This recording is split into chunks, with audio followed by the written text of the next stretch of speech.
with the Brooklyn Nets vlog.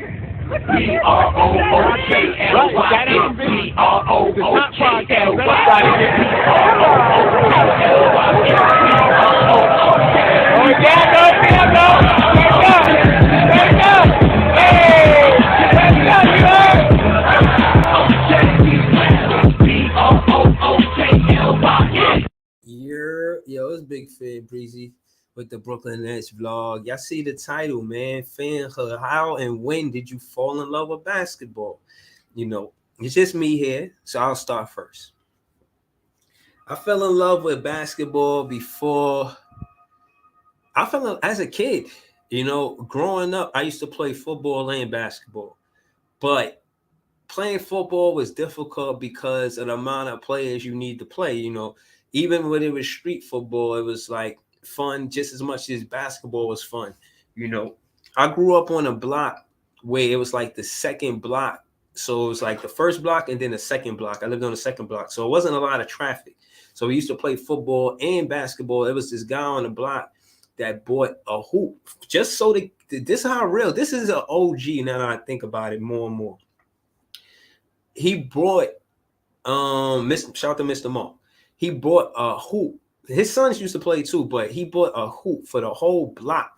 And to my knowledge, I remember maybe the OGs on the block pennied up and you know what I'm saying, and bought the hoop for the block. But case in point is they bought a hoop for the block. The OGs of the block bought a hoop for the block.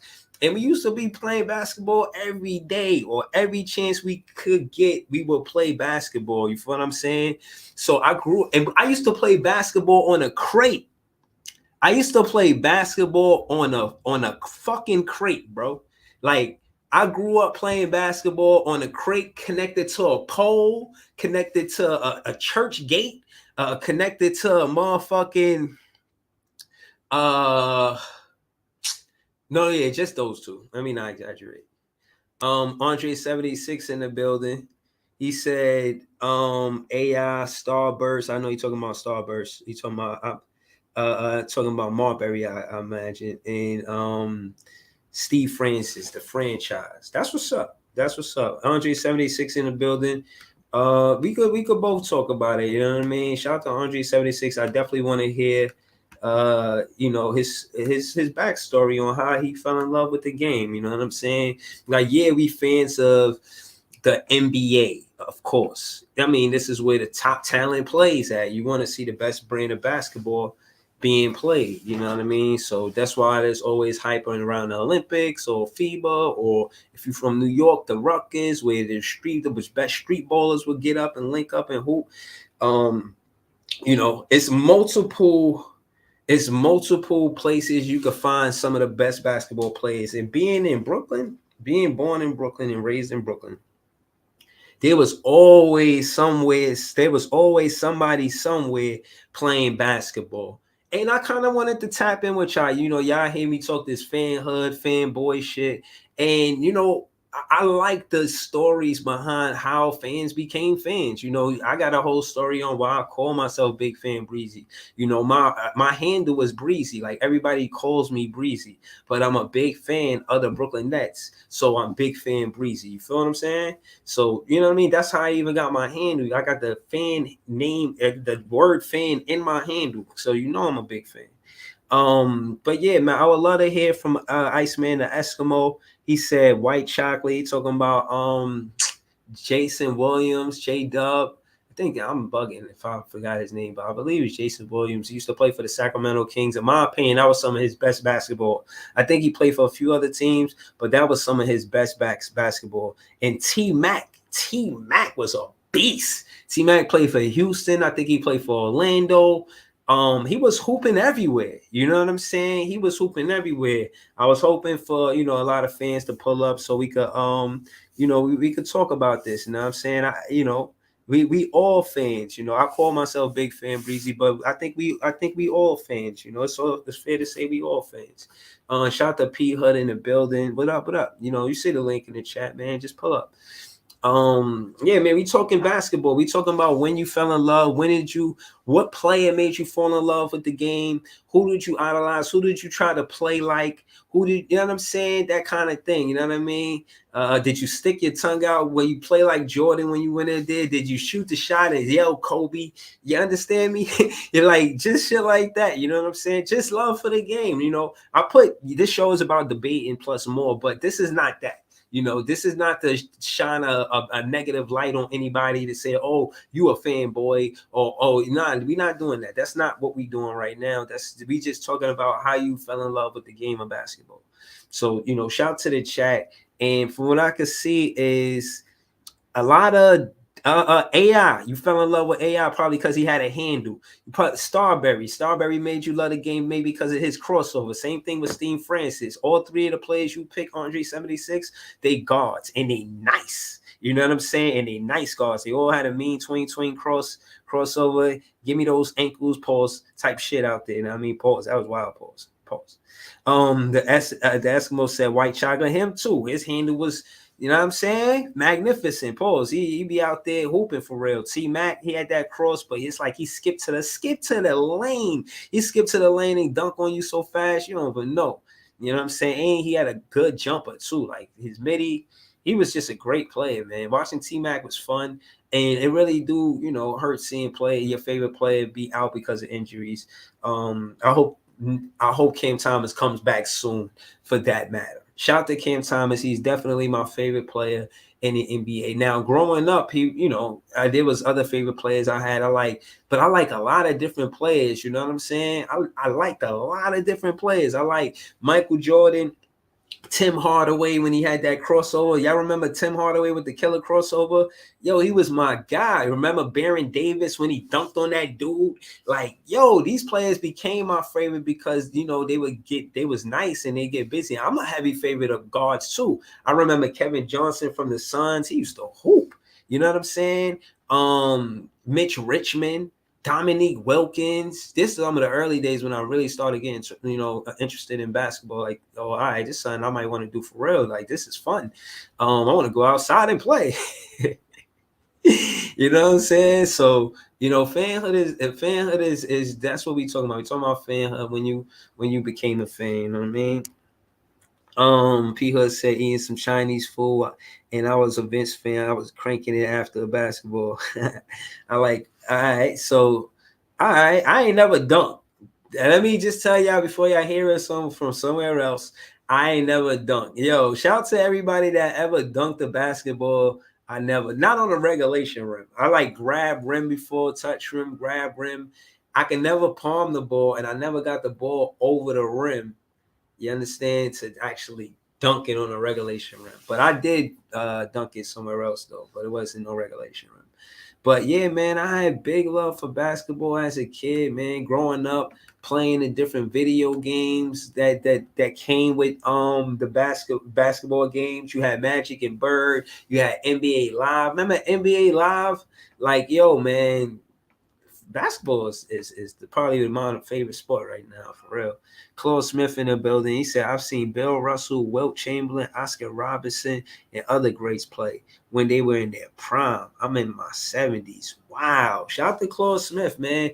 See, somebody like Claude Smith who has the eye test, who can see when basketball evolved into a different style of play, whether it be more physical or less physical, or the big man dominated, or, you know, certain teams will only be competitive and the rest of the league was trash. A lot happened in basketball since it started. You know what I'm saying? When it first started, it didn't have this many teams, for one. Like, it had like 11 teams. You know, now we at 30, talking about expanding to 32 teams. You know, they talking about Las Vegas getting a team. They discussing. I heard the Seattle is in discussions of getting a team again. You know, it's a lot going on. You know what I'm saying? Shout out to Jellio. You know what I mean? Shout out to you, man. Well, who was your favorite player, Jellio? You know, how did you fall in love with basketball? Who made you want to watch the game or play the game? You know what I'm saying? Who was it? A crossover? Was it a tween? Was it the jumper? Was it? You know what I'm saying? What was it? The defense? because that's a part of the game too. The defense, you know what I'm saying? Talk to me, man. What y'all think? Yeah, yeah. Shout out to Jelly, yo. Yeah, damn, Chloe said that's awesome, yo. So I hear a lot of these debates about Wilt Chamberlain and Bill Russell and Oscar Robertson, and you know what I mean, how they played and whatnot, and how great they were. You know, I know. Listen, some of you guys they probably want to jump on the panel, and that's fine. But if at any time Claude Smith wanted to talk about Oscar Robertson and how Westbrook broke his triple double record or something like that, you know, because he's seen different generations of basketball. I would love to hear it. Me myself, I've seen generations of basketball. I've seen it change. I've seen it evolve, but not to the extent where I could say that I've seen Oscar Robertson, Wilt Chamberlain, and Bill Russell play. And you know, shout out to Claude Smith, man. Who right now in the modern day NBA, who reminds you of Bill Russell, Wilt Chamberlain, and Oscar Robertson? You know, who's three players right now playing, you know, that you can say, you know, that actually you know is like them, or if any. And that being said, you say you've seen them in their prime. You know, I imagine them dominating, you know, watching the game now and you know, just seeing maybe somebody like a Wilt Chamberlain just I guess what they say Wemby's going to be, Wilt Chamberlain already was. You feel what I'm saying? This is why the eye test is most vital, in my opinion, when you're talking to fans, because they have real accounts of being at the game, maybe, or just seeing the game. You know what I mean? Because you know they were there. You know what I mean? And basketball been around for a while now, so there's a lot of basketball content that I would love to tap into. I would love to tap into to maybe even Claude Smith and talk to me about the Brooklyn Nets when they won the championship in the ABA. Talk to me about the merger between the ABA and the NBA. You know, Claude Smith, man. It's just so many things that I could talk to somebody like Claude Smith about because they were actually around when these things were happening. You know, just like when I get a little up in age, more up in age, God willing, you know what I mean? I feel like I will have these conversations too. Like, yeah, I remember Cam Thomas when he was drafted and the things of that nature. You know what I'm saying? So I'm optimistic that the basketball will continue to be exciting, continue to be fans will continue to love it and fall in love with the game. I think it's something that's going to continue to happen. Dwayne Little said, I want to show love to my guy Starbury. That's a fact. Yo, let me tell you something about Starbury, man. He from New York. He's from Brooklyn, from Coney Island. I'm from Brooklyn, New York. And he was hooping like around the time I was in high school. He might have been a little older than me. Like I was maybe a freshman and he was like around that freshman, that from senior to freshman. He was over there somewhere like that. And they used to always talk about him and how nice he was. Even his cousin, Sebastian Telfair, you know, after Starbury got in the NBA, it was buzz about him in Brooklyn. And like, yo, he going to make the league too. He nice. And, you know, it's just a lot of things. Because, again, being from the hometown, seeing a hometown player actually make the league mean a lot. It means a lot, man. And New York got a lot of NBA products, man. Mark Jackson, Starbury, you know what I mean? There's others that I'm not mentioning offhand, but they was actually out here hooping before they, you know what I mean, made the pros. Gilio says, Vince Carter when I went to my first Nets game. I would love to hear that story. I will listen. I invite you to the panel to tell that story, even if you don't want to talk about nothing else. I would love to hear about how you went to your first Nets game, and Vince Carter was there. How much did he have? Do you remember the game? Do you remember the game that you know what I'm saying? That it was? Yo, Nets World, what's good, Brody? What's good, bro? Chilling, man. Trying to have this conversation, which starting off good, man. Shout out to the chat, man. Shout out to you for pulling up. You know, we just talking about how and when you fell in love with the game, man. When did you love basketball? Like, you know, we good. I'll get back to the chat. Shout out to the chat. Keep chatting, y'all. I'm gonna get to the comments in a second. But since Nets World pulled up, I kind of want to ask him. You know, when you fall in love with basketball, Nets World? Man, I fell in love with basketball at elementary school, man. PS 183, man, in Brooklyn. And Okay, I'm listening. every morning, before we used to line up for our class in the schoolyard, we would play basketball. We would get a game of basketball in. No matter how fucking cold it was, no matter how hot it was a bunch of kids playing basketball, bruh. And I just fell in love just competing and playing with kids in the neighborhood in the schoolyard, man, and playing at lunchtime. And then it just poured over to me wanting to play every day and every second I could. You know what I'm saying? So that's how I fell in love with the game. All right, that's what's up. Now listen. So you fell in love with playing it first, not watching the NBA. Nah, just well, a little bit of both because I used to watch it and play it. So I mean, I remember. I mean, I'm old as hell. So back when I was a kid, Jordan was like beating the shit out of the Knicks. You know what I'm saying? Like Jordan was the man in the league. So, I grew up watching it in that era, but I also, played it as well. You know what I mean?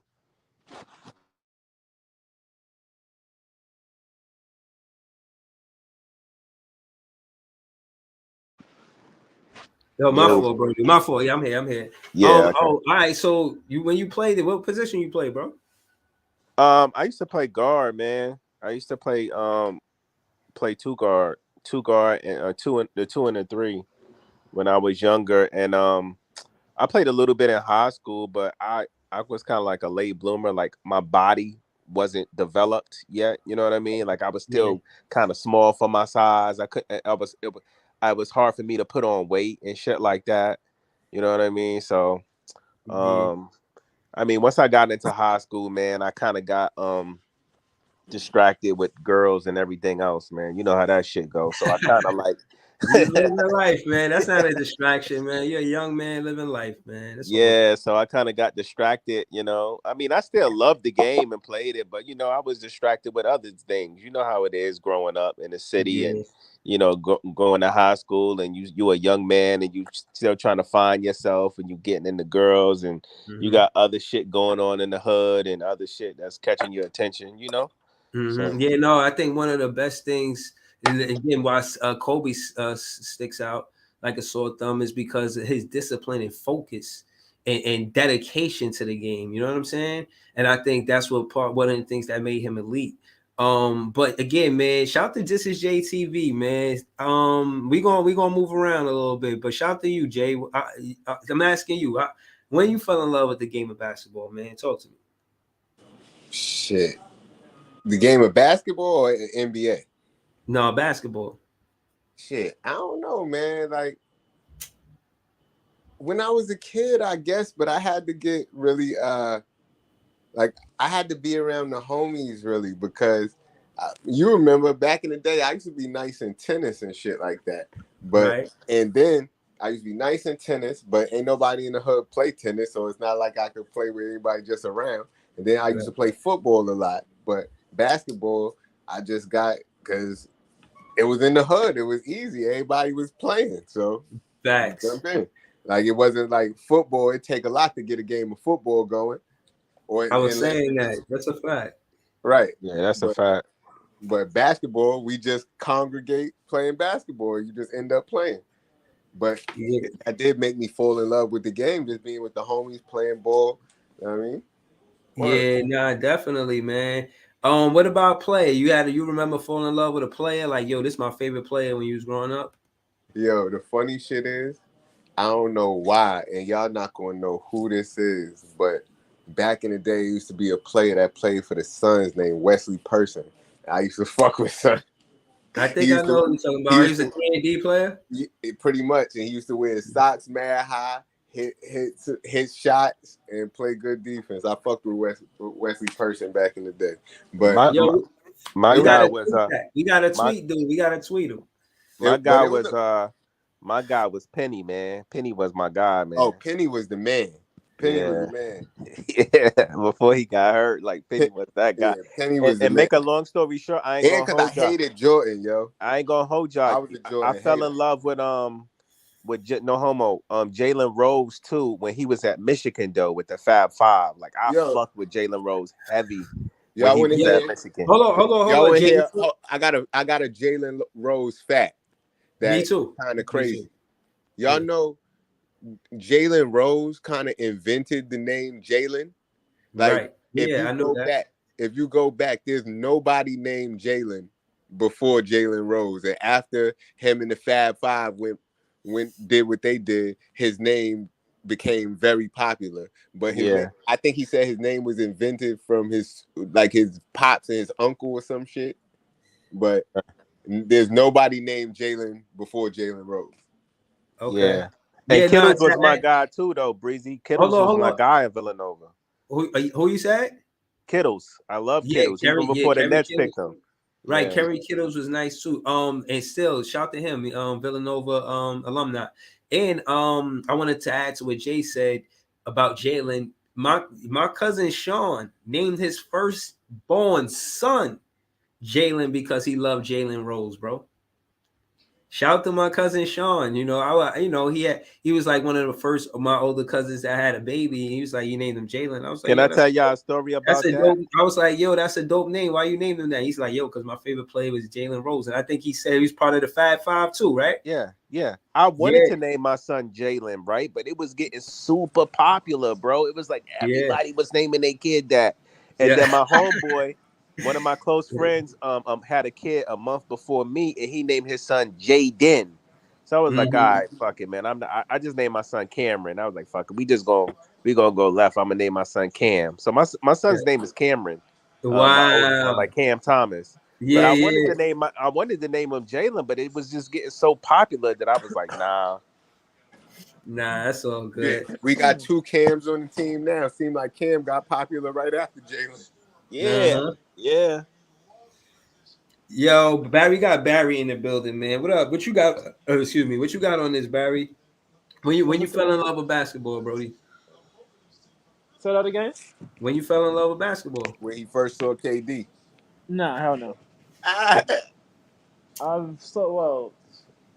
Actually, Kobe. Actually, I started watching Kobe. Yeah. That's surprising as fuck. I never knew that. Okay, so the first player that made you love it. Bro, you really think I only watched KD alone? Come on. No, but I know that you thought that KD was the one who made you fall in love with basketball. Not, I mean, that Kobe was not KD. I ain't think that. Right. Like, niggas can talk shit about Kobe, you don't say nothing, but niggas say something about KD, you on it. Right. But hold on. Yeah. You know what? Also, y'all should know that since we're talking about it, my favorite player is Cam Thomas. The reason why Cam Thomas started loving the game of basketball is because of Kobe Bryant. Yeah. And I Kobe's his favorite player. That's a fact. So you got players like Kobe who inspired great players and just fans of the game. Yo, you know, he killed me the day when they said that he was the he broke some record and he was like, I broke a LeBron record. Yeah, I don't really care. I mean, it would have been better if it was the Kobe record. That was last year. I was like, yo, this guy's crazy, man. Yeah, I saw that. Yeah. Nah, I think Kobe Bryant. Devin Booker like that too, though. Kobe never did that though, so you should be thinking about it that way. Kobe never even did that. Whatever the LeBron record you broke. Like most of these young players is like Kobe fans though. Mm-hmm. Like Tatum. Who else? It's a lot of them. They learned from him the same way he learned from Jordan. LeBron got his little tribe in the NBA too, though. I don't think so. I don't think it's a lot of LeBron fans like that.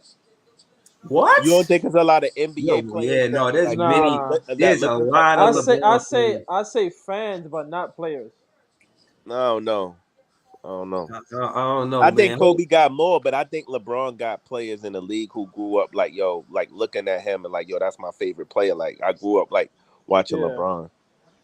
Yeah, yo, hold on. Let me get to some of these comments, man, because they trying to talk to us the same time we going back and forth. Claude Smith, he goes, back in the late 50s and early 60s, there was an unofficial 4 blacks per team quota. Now, the reason why he said that is because before y'all pulled up, I was saying I would love to talk to somebody, a fan like Claude Smith, because he was around. Because he said he seen Bill Russell, Wilt Chamberlain, and Oscar Robertson in their prime. He said he in the 70s. So, you know what I'm saying? We was just talking and going back and forth. So just to kind of give you some context context to why he was saying what he's saying. And that's a whole ABA NBA conversation. We're gonna get back to that later. Shout out to Claude Smith. That's a whole topic. That's a whole episode. But shout out to you, Brody. I'm glad you're in the comments, man. Andre 76 said, "I'm glad you showing Kevin Johnson some love because some LeBron fans think he's a bum. Nah, Kevin Johnson was like Baron Davis before Baron Davis was Baron Davis. He was jumping out the gym and he'll dunk it on the biggest teammate you got. You know what I'm saying? Yeah, Kevin Johnson. You talking about Kevin Johnson from Phoenix, the point guard? Yeah. Oh yeah, KJ was like that. KJ. Right? Yeah. He was. But listen, remember, this show is about who made you a fan of the game, made you love the game, and they threw KJ in it. So listen, respectfully, he in the conversation. Wesley Persons is in the conversation. Shout to Brockwork. He said he remember Wesley Persons, Jay. So and he wasn't no star, nothing like that. Know what I mean? But I just like the way he played the game. I thought because shit, I wasn't great at the game. I was like, I ain't gonna be this nigga, but I could be that guy right there. See, that's how the game go. Shout out to Jay, man. That's real. You mentioned somebody. We gonna tweet him that, man. Shout out to Wesley Persons. He probably made his day right now. Somewhere in the world, he doesn't know that, and he needs to know that. Yo, the Thanksgiving coming up, I'm gonna make it my business to clip this, try to find Wesley Persons, send that to him, just to let him know, man. You got love out here, man. When I was in high school in New York City, Kenny Anderson was the man. Then Steph was the man. Stephon Marbury, and then Skip was the man. Remember Skip Tamalu? There was a point at the time. Skip was that nigga in the city, bro. Like, he was the Big Buzz. Big Buzz. He was doing M1. Yo, he the only nigga that made it from the playground to the league, bro. Like real shit. Yeah. Yo, hold on. Just on that, y'all keep saying that. I just want to let y'all know I'm part of a web show called Hoop Realities, and they talk about all of the different things that professional basketball players have to go through before they make it to even college, or in college, or you know what I'm saying, trying to make the pros. Just the whole process of that, man. It's a dope show. I got like 5 minutes of airtime out of 8 episodes, but guess what? In season 1, I ain't died. I'm in season 2 alive. You know what I'm saying? So that's good. You know what I mean? I was trying to live. I lived. So I don't know what my role is going to be on it, but you guys please go check that out. Jay Frager, he's the creator of it. Hoop Realities. Yeah, man, big things go on, man. It's a dope show. And if you love basketball, you can appreciate the show. It's very informative. It's entertaining too, but it's definitely got a lot of information you would want to know if you're a hooper or a basketball player. Just send me the link to it. And shout out to Marbury and Kenny Anderson, because both of them was with the Nets at one time. 2 Nets point guards, man. Yeah, Kenny Anderson. Both of them held it down. Yeah. Both of them had great years here, man. And both of them from New York City, Queens and Brooklyn. I seen an interview with Kenny Anderson. He had like a real nonchalant attitude about playing for the Nets. He said he wasn't even sure he was going to play there. He was trying to play for the Kings, but he said when he got picked here, he was just all with it. You see how he played when he got here. He was that guy. Man. Shout to Leaf in the building. The way, hold on, I'm gonna get back to the panel in a second. I'm gonna go through more of these comments just to kind of bring it up to speed. And yeah, Dwayne Little is with the panel. He said Kenny Anderson, favorite player. Tune in One Sports. He's a Cleveland Cavalier fan or a vlogger. He says Jordan, LeBron, Jason Kidd, Vince, T-Mac, AI. Listen, these 3 are very no. And I'm only like Jordan and LeBron. You know you're gonna get. But what I am seeing a lot is Vince Carter, bro. Vince Carter made a lot of people love basketball, bro. Him and AI. This is what I'm getting in the chat more than a lot. That's a fact. That's a fact. And to add to that, bro, a lot of y'all probably won't remember this, but you know who gave Vince Carter his nickname, Half Man, Half Amazing? Nah, who? Kenny Anderson. Okay. Kenny Anderson gave him that nickname, bro. He called him Half Man, Half Amazing. Him and Shaq was just like messing around and shit. He was like, yo, well, who he remind you of? He's like, yo, Half Man, Half Amazing, bro. Like he was like, all right, he running with that. Yo, Vince was that dude though. But Kenny A was in Portland at the time, and he gave him that nickname. Nah, yo, shout out to you, Leaf. Yo, all right, but real quick, Leaf. I know we gonna go around So the what room, y'all but got? Vince or T-Mac? this, nah. I'm not. That's Oh, chill, Jay, chill. We're not comparing that's a them, man. little We just crazy, going. right Yeah, there. yeah. Listen, but both of them, even Wesley Persons made the list for fans that made fans fall in love with the game. Hold on, we ain't done though. Dwayne Little said Kenny Smith, Ross Strickland. Gotta love Ross Strickland. If you're from New York and you seen Ross Strickland play, you Yeah, know Rod that. is underrated. That's Yeah, Kyrie man. Godfather Yeah, in real hell life. yeah, it is. Yeah, Ross Strickland was like that, but the guy in terms of a point guard, the guy that I seen like up close and personal, y'all might not remember this. Jamal Tinsley, bro, he came to yeah, nah. He went to Indiana. Yeah, I know what yeah, you're talking yeah, yeah. But he was from Harlem. He used to come to Brooklyn and come hooping in tournaments that Yeah, we he's was from the hooping in as hood. kids. Yeah, yeah. He from the hood. about. Yeah, yeah. He used He to be from on the Jay yeah, Showtime. Yeah, nah, yeah, definitely. you know exactly Jamal what it is. Tinsley used to always come to the this was like right before he got to the Pacers. The year he got drafted, he used to Yeah, stay in the parks with us, man. We used to run the park court 35, 258, all of Yeah. them yeah, joints, man. Yeah. yeah. 258, man. Trust me, man. I went to 258. No, But yeah, you see, so hold on. So okay, all right, Sham. Then you got Dwayne Little. He said Sham God, Brockwork. He throwing up the next color. Shout out to Brockwork. He said I remember him. He was talking to Jay. He's talking about the Wesley Persons. Jack City talking shit. Shout out to Jack City. I see y'all on Saturday tomorrow. Anthony Chabot. Shout out to you, bro. He a Nets fan. Shout out to your 1,004 subs. I'm trying to get that too. You know what I'm saying? Shout out to Ron C in the building. He said those Suns picks we have looking good. Okay, LMAO. Shout out to Will B. Got the best barbecue sauce in America. You heard what I said. Shout out to Ron C. He said Bradley Bill out for another month. That's tragic. We're gonna get to that though, but that we ain't here for that. Claude Smith said best net of all time, Julius Irving. He had a big influence on Michael Jordan's game. I wish you guys could have seen him in his prime. We can slow down for that. He's seen him play. He actually seen Dr. J play.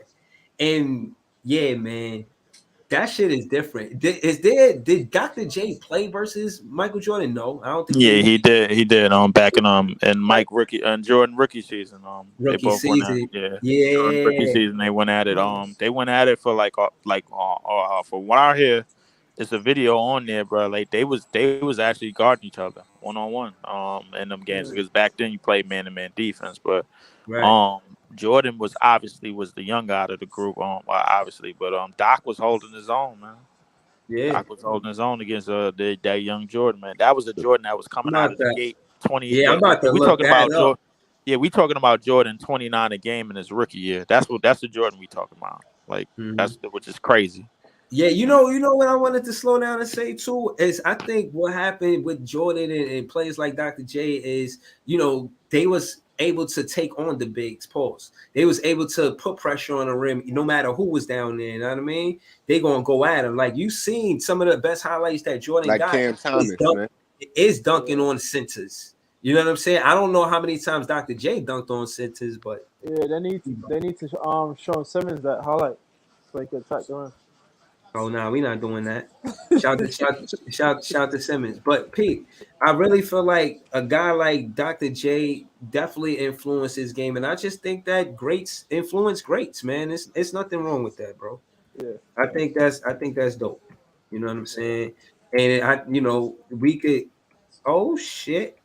Found it right here. There you go right here. Motherfucking Michael Jordan versus Dr. J, man. It was a one-on-one. Yeah. All right. Wait. That's smart. Irving is on the board for the first time, and we've got our first tie at 8. You see that? Yeah. Higgins and alley to Jordan. He's going to be right That's there. a rookie Jordan right there, catching it in the post. Niggas don't know about rookie Jordan. Rookie Jordan was listen. He was in the paint with it, bro. He ain't had no shot back then. Jordan won rookie of the year, right? Yeah, he won that easy. Not this time Watley forced it. Here comes I think that's Barkley right The there. Mack truck is out of control. And he drove all the way and made it same be team. short off the front. Yeah, Charles was all right. Down towards the Julius. Yeah, no, Philly, he was going These crazy. niggas was getting runouts, bro. Philadelphia. Look at this nigga Jordan just diving in the lane. 17 for Yeah. Now they went baseline to basics all the way down. A lot of They times, call him Right Air past Jordan me. for nothing, bro. is They don't call him you're Air waiting Jordan for for another nothing. guy to pick him Exactly. up. You can't even find Jordan the rim. again. Ah, Watley to Michael, up another takes it game. in, reverse, yes. Holy Toledo on a play by He said, Holy holy Toledo. what? Holy Toledo. Get it off the front. Rebound by I ain't gonna lie, but you gotta remember they never saw no shit like Jordan. Oh, look at Charles. They never saw no shit like Jordan at that time, bro. Yeah. Right. Approaching the halfway point of this fourth quarter. Right. He probably the first time he said holy Toledo. Jordan, yes, he had the good court sense to He make said he has his the first goods. of the half. Well, yo, they throwing touchdown passes in this game, They man. sure was. Dead pinpoint accurate fast breaks. Niggas is down right down the court, bro. Getting a clear lane. Ain't no defense in sight. Right. Right, and he wanted to take a three-pointer when they left it open. Nigga Jordan just throwing double pump fakes, man. Ain't nobody jumping with him. Game is over. And the final at the Spectrum. I wanted to see somebody get dunked on or crossover. That was dope. I mean, but nah, Doc and I think the Sixers won that game. Yeah, the Sixers look like they definitely won that game. Sixers won that game. Hold on, Dwayne Little said Nick Van Neck. So y'all remember Nick at night? I definitely remember Nick the Quick, man. He was one of my favorite point guards when I was a little too. But the dude, like at least until Iverson came around. Once Iverson came around, man, that basically flatlined everything, bro. Like I ain't Iverson, gonna lie, man. I didn't like Iverson, like, cause at the time Iverson made my whole hood to think we could take Jordan, bro. Like when he called him, I was like, yo, crossover with the epidemic. That crossover changed everything to me, bro. Like it had everybody in the park carrying. Yeah, it definitely it definitely had everybody in the park carrying for sure. Yo, Joey, you funny as hell. Talk of that carrying shit, because niggas is definitely trying to do with the AI. Bro, it's a lot of that going on today, bro. Like if you look at the way they dribble, you look at the way that they dribble, they don't call that shit, bro. Like they let niggas dribble however they want. Nah, it's just that everybody AI had from mad far now. Yeah. I mean, but the thing with AI was, bro, AI like for his height, he had a good wingspan, bro. Like, and he could palm a basketball. You know what I'm saying? So like the thing was, nobody knew what to make of it when they first saw it, bro. When they first saw it, they was just like, oh shit. Then he hit Jordan with it. They was like, all right, yo, it's a carry now. Like, yo, yeah, you hit Jordan with it now. It's a carry. That's funny as hell. Yo, Iceman, no, answer that question though, Brody. How you fell in love with the game, man? Like, was it a player, a team? How, Oh yeah, was it with you as a kid? Hardaway. Oh, Penny Hardaway. Yeah, because at the time, everybody Jordan, but everybody my age range pretty much was Anthony Hardaway, Grant Hill, Glenn Rice, those three right there, and that's the reason why I followed Penny to Phoenix and stuff. And Jordan was leaving, and right on time, kid came to the Nets, and it just transitions well. I like Jason Williams too from the Nets, the power forward, the big man, the one that got caught in that case. But yo, hold on. You know what, Iceman? You know I want to add to what you said. What I learned about listening to the panel and listening to the chat is that a lot of fans fell in love with the game because of the guard, not the big man. And I think that's one of the transitions. Not one. I won't say best, but one of the transitions of basketball is that. But Breezy, you know who changed that though, right? You wanted to be like Will. You wanted to be like Bill Russell. But then you got who changed that though, right? Do the crossover. You know what I'm saying? Like, Breezy, absolutely. You know who changed that before? Michael Jordan changed that because before Mike popped off, the NBA was a big man's game. You had Hakeem. What's old boy name from the Lakers? Kareem. The center, huh? Kareem. You had Kareem Abdul-Jabbar. You had Bill Russell. You had all these big men who were dominant. Mike was the first dominant guard in the game, bro. He changed that shit. Realistically, he was, man. Before that, you got to think of the niggas that came before Jordan At the guard position. Obviously, you had Magic at 6'9". You had Oscar back in the '60s. You had Jerry West, bro, You who I got Pistol actually looked Pete. up. Jerry West, who I looked up footage on. Jerry West was like that. I don't give a fuck what nobody say. You Jerry seen West. Pistol Pete footage? I seen a little bit of Pistol Pete footage, but I couldn't Crazy. gather too much of it all. He was before his time, actually, bro. I ain't gonna lie. Pistol Nicki Minaj type of shit. Yeah, Oh, but yeah. Pistol Pete was Jerry nice. West, bro, to me, bro, I thought he was. I ain't gonna lie, I thought Jerry West was like that. Like when I seen him shoot basketball, bro, like he got to wherever he went on the court, he was shooting like lights out. Yo, you know So what? who you think? Hey, Leaf, who you think was better, Jerry West or Larry Bird? Damn. I gotta go with Larry, just off the simple fact that Larry just had an all around game. Like Larry could like rebound, dom, like score, bro. Like he could, like I gotta go with Larry just off the strength of that. But Jerry West at the guard position, like he was like that. You know what else I wanted to say too? Because when I think of Jerry West, I don't. And again, I'm just using examples. If somebody like Larry Bird gonna let you know he gonna give it to you, he gonna give you that work, and he ain't gonna be shy about it. Somebody like Duncan, you know, he say little. This is from what I heard. I never played versus Tim Duncan. Let me just you know what I'm saying. But this is what I heard, just far as style of play. Like KG even say, yo, you know, I talk to my opponent in a way where I'm trying to get in their head to get them distracted, get them off their game.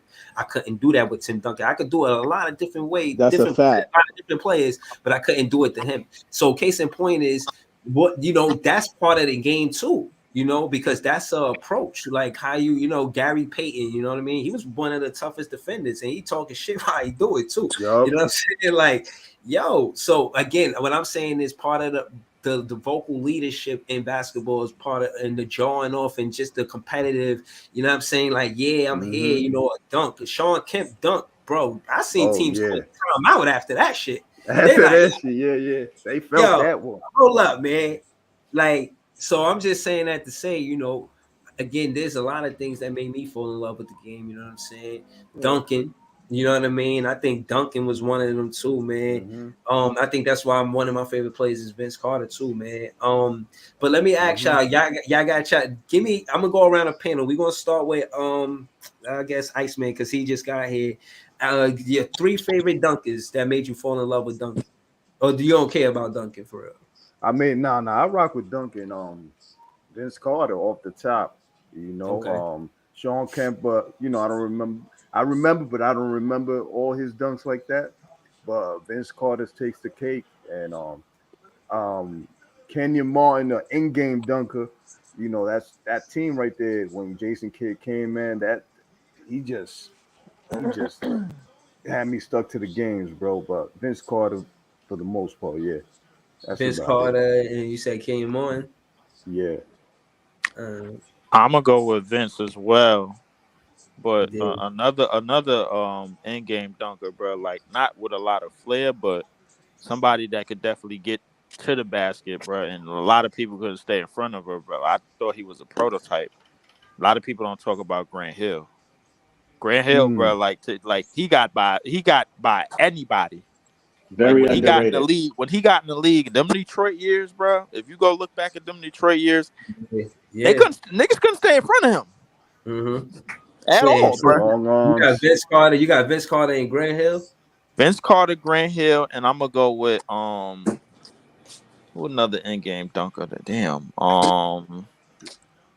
Shit. Think about it, is that Vince Carter's one and everybody is far off after that. Yeah, exactly, bro. I wasn't really around. I wasn't really around to see Dominique, man. I heard Dominique was like that, but if I had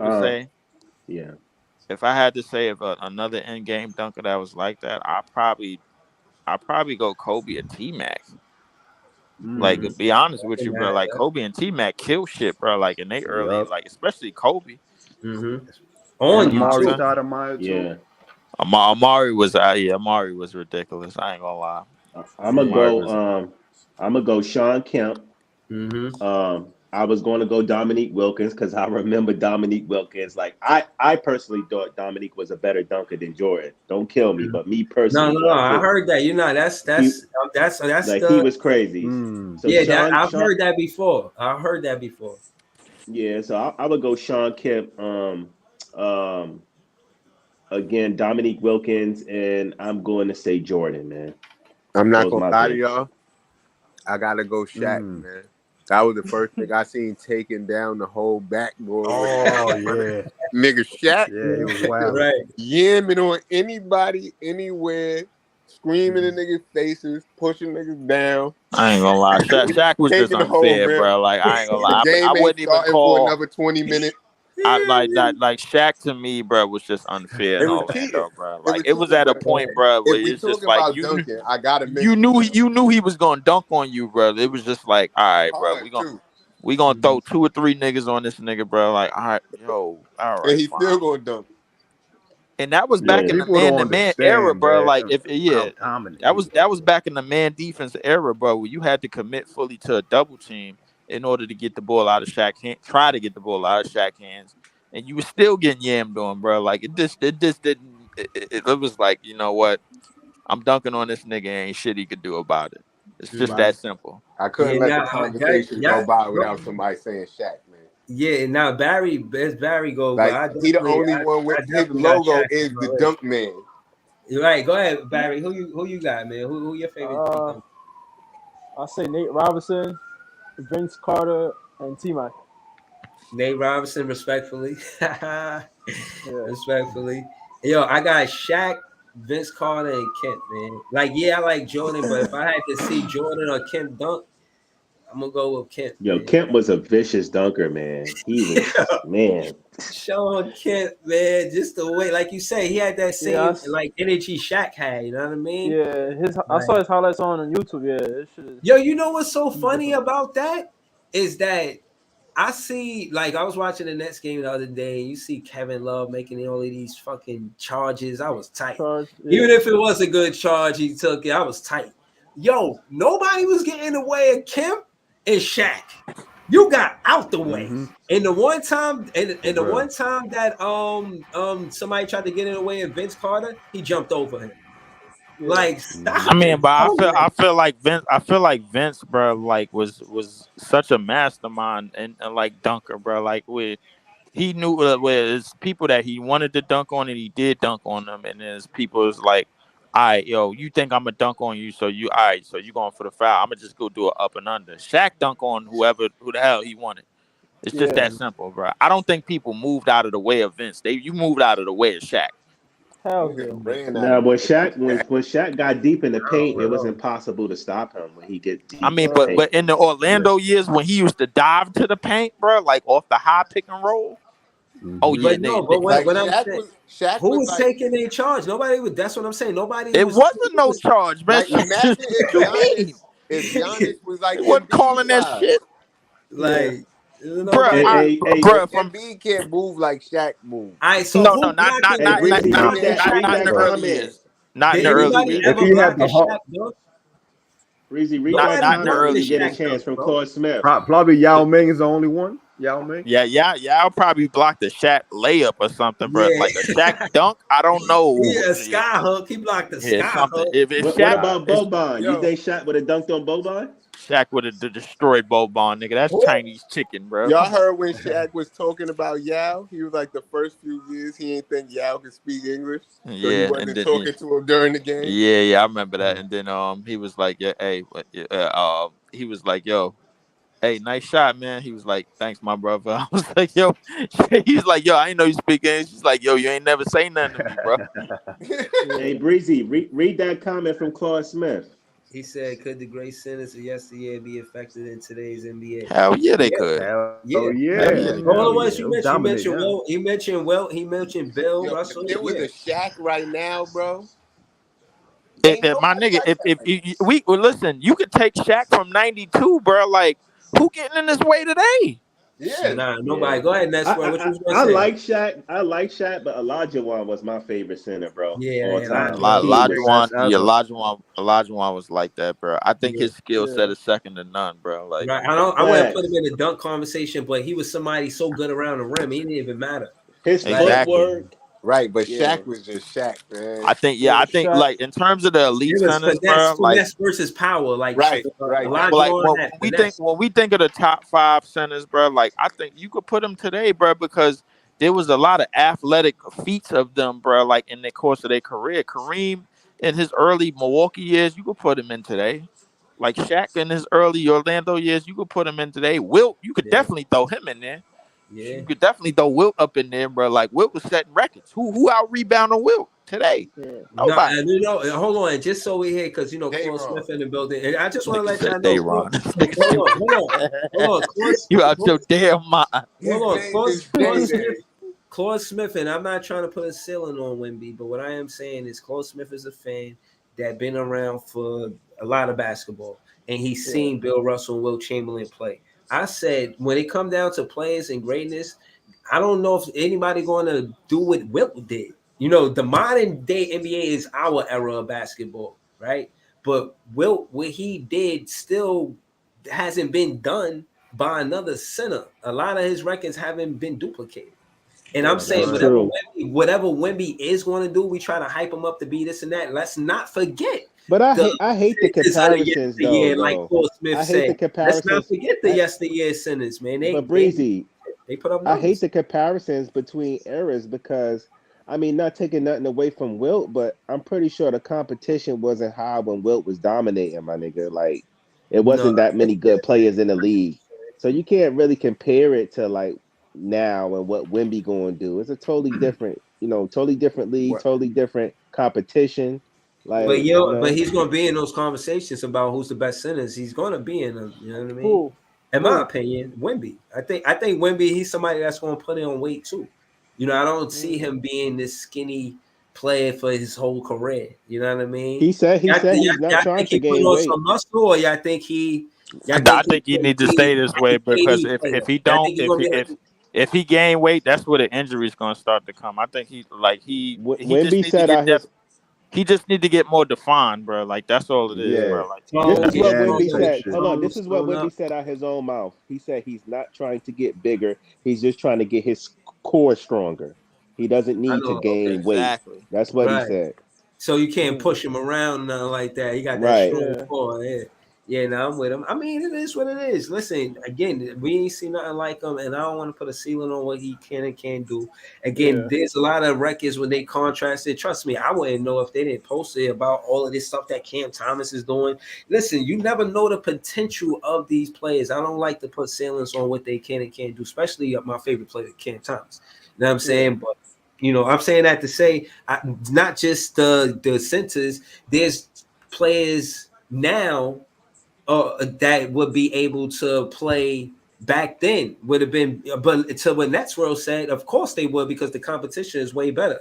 It's like, all right, that's true. Imagine Tim Hardaway in the 60s with a killer crossover. Like what? He's killing them dudes, bro. He's killing them. What? He'll get arrested for violating like that, bro. You said Tim Hardaway in the 60s with the crossover that he had in the 90s? Yeah.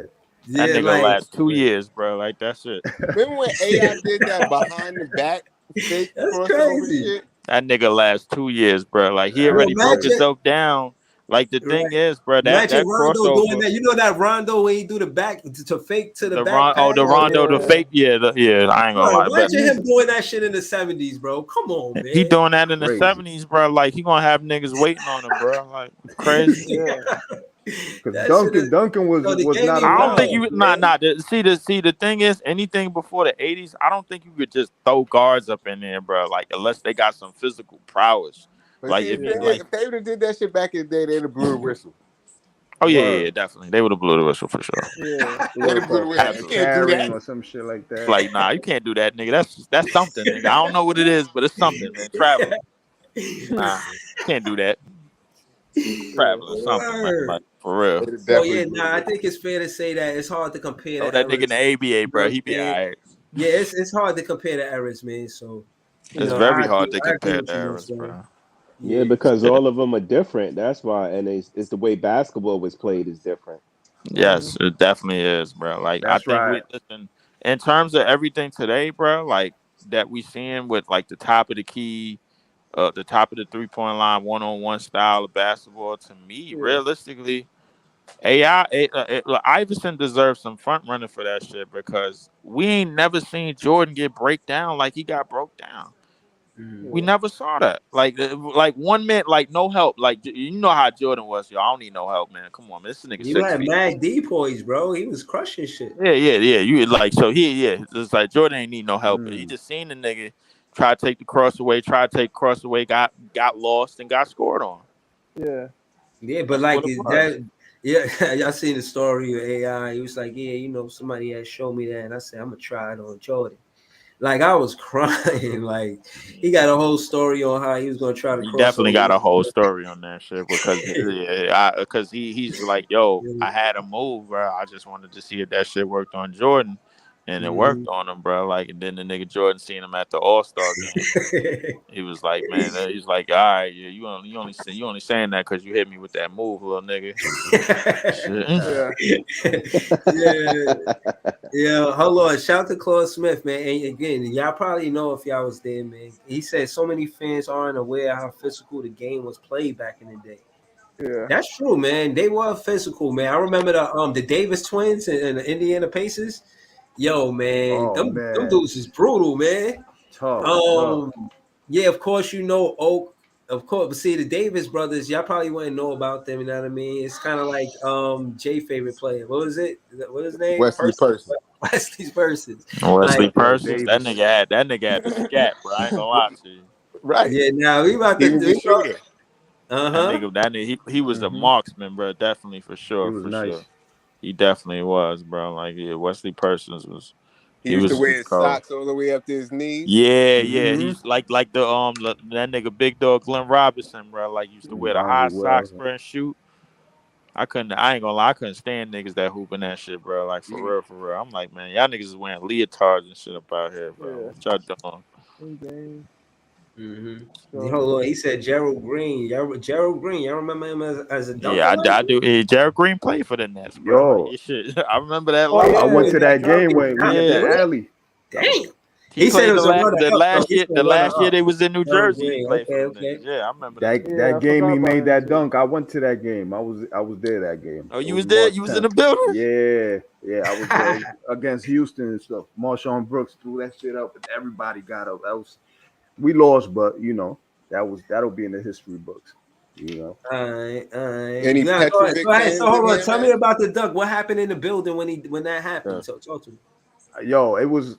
Everybody was up at least for like 2 minutes, which is long, but that came out of nowhere, bro, because the game was pretty much dead. It was a Houston team, you know, with Luis Scola and all that, but, you know, it was packed in there. I'm not even going to lie to you. I've never seen that many Nets fans in there.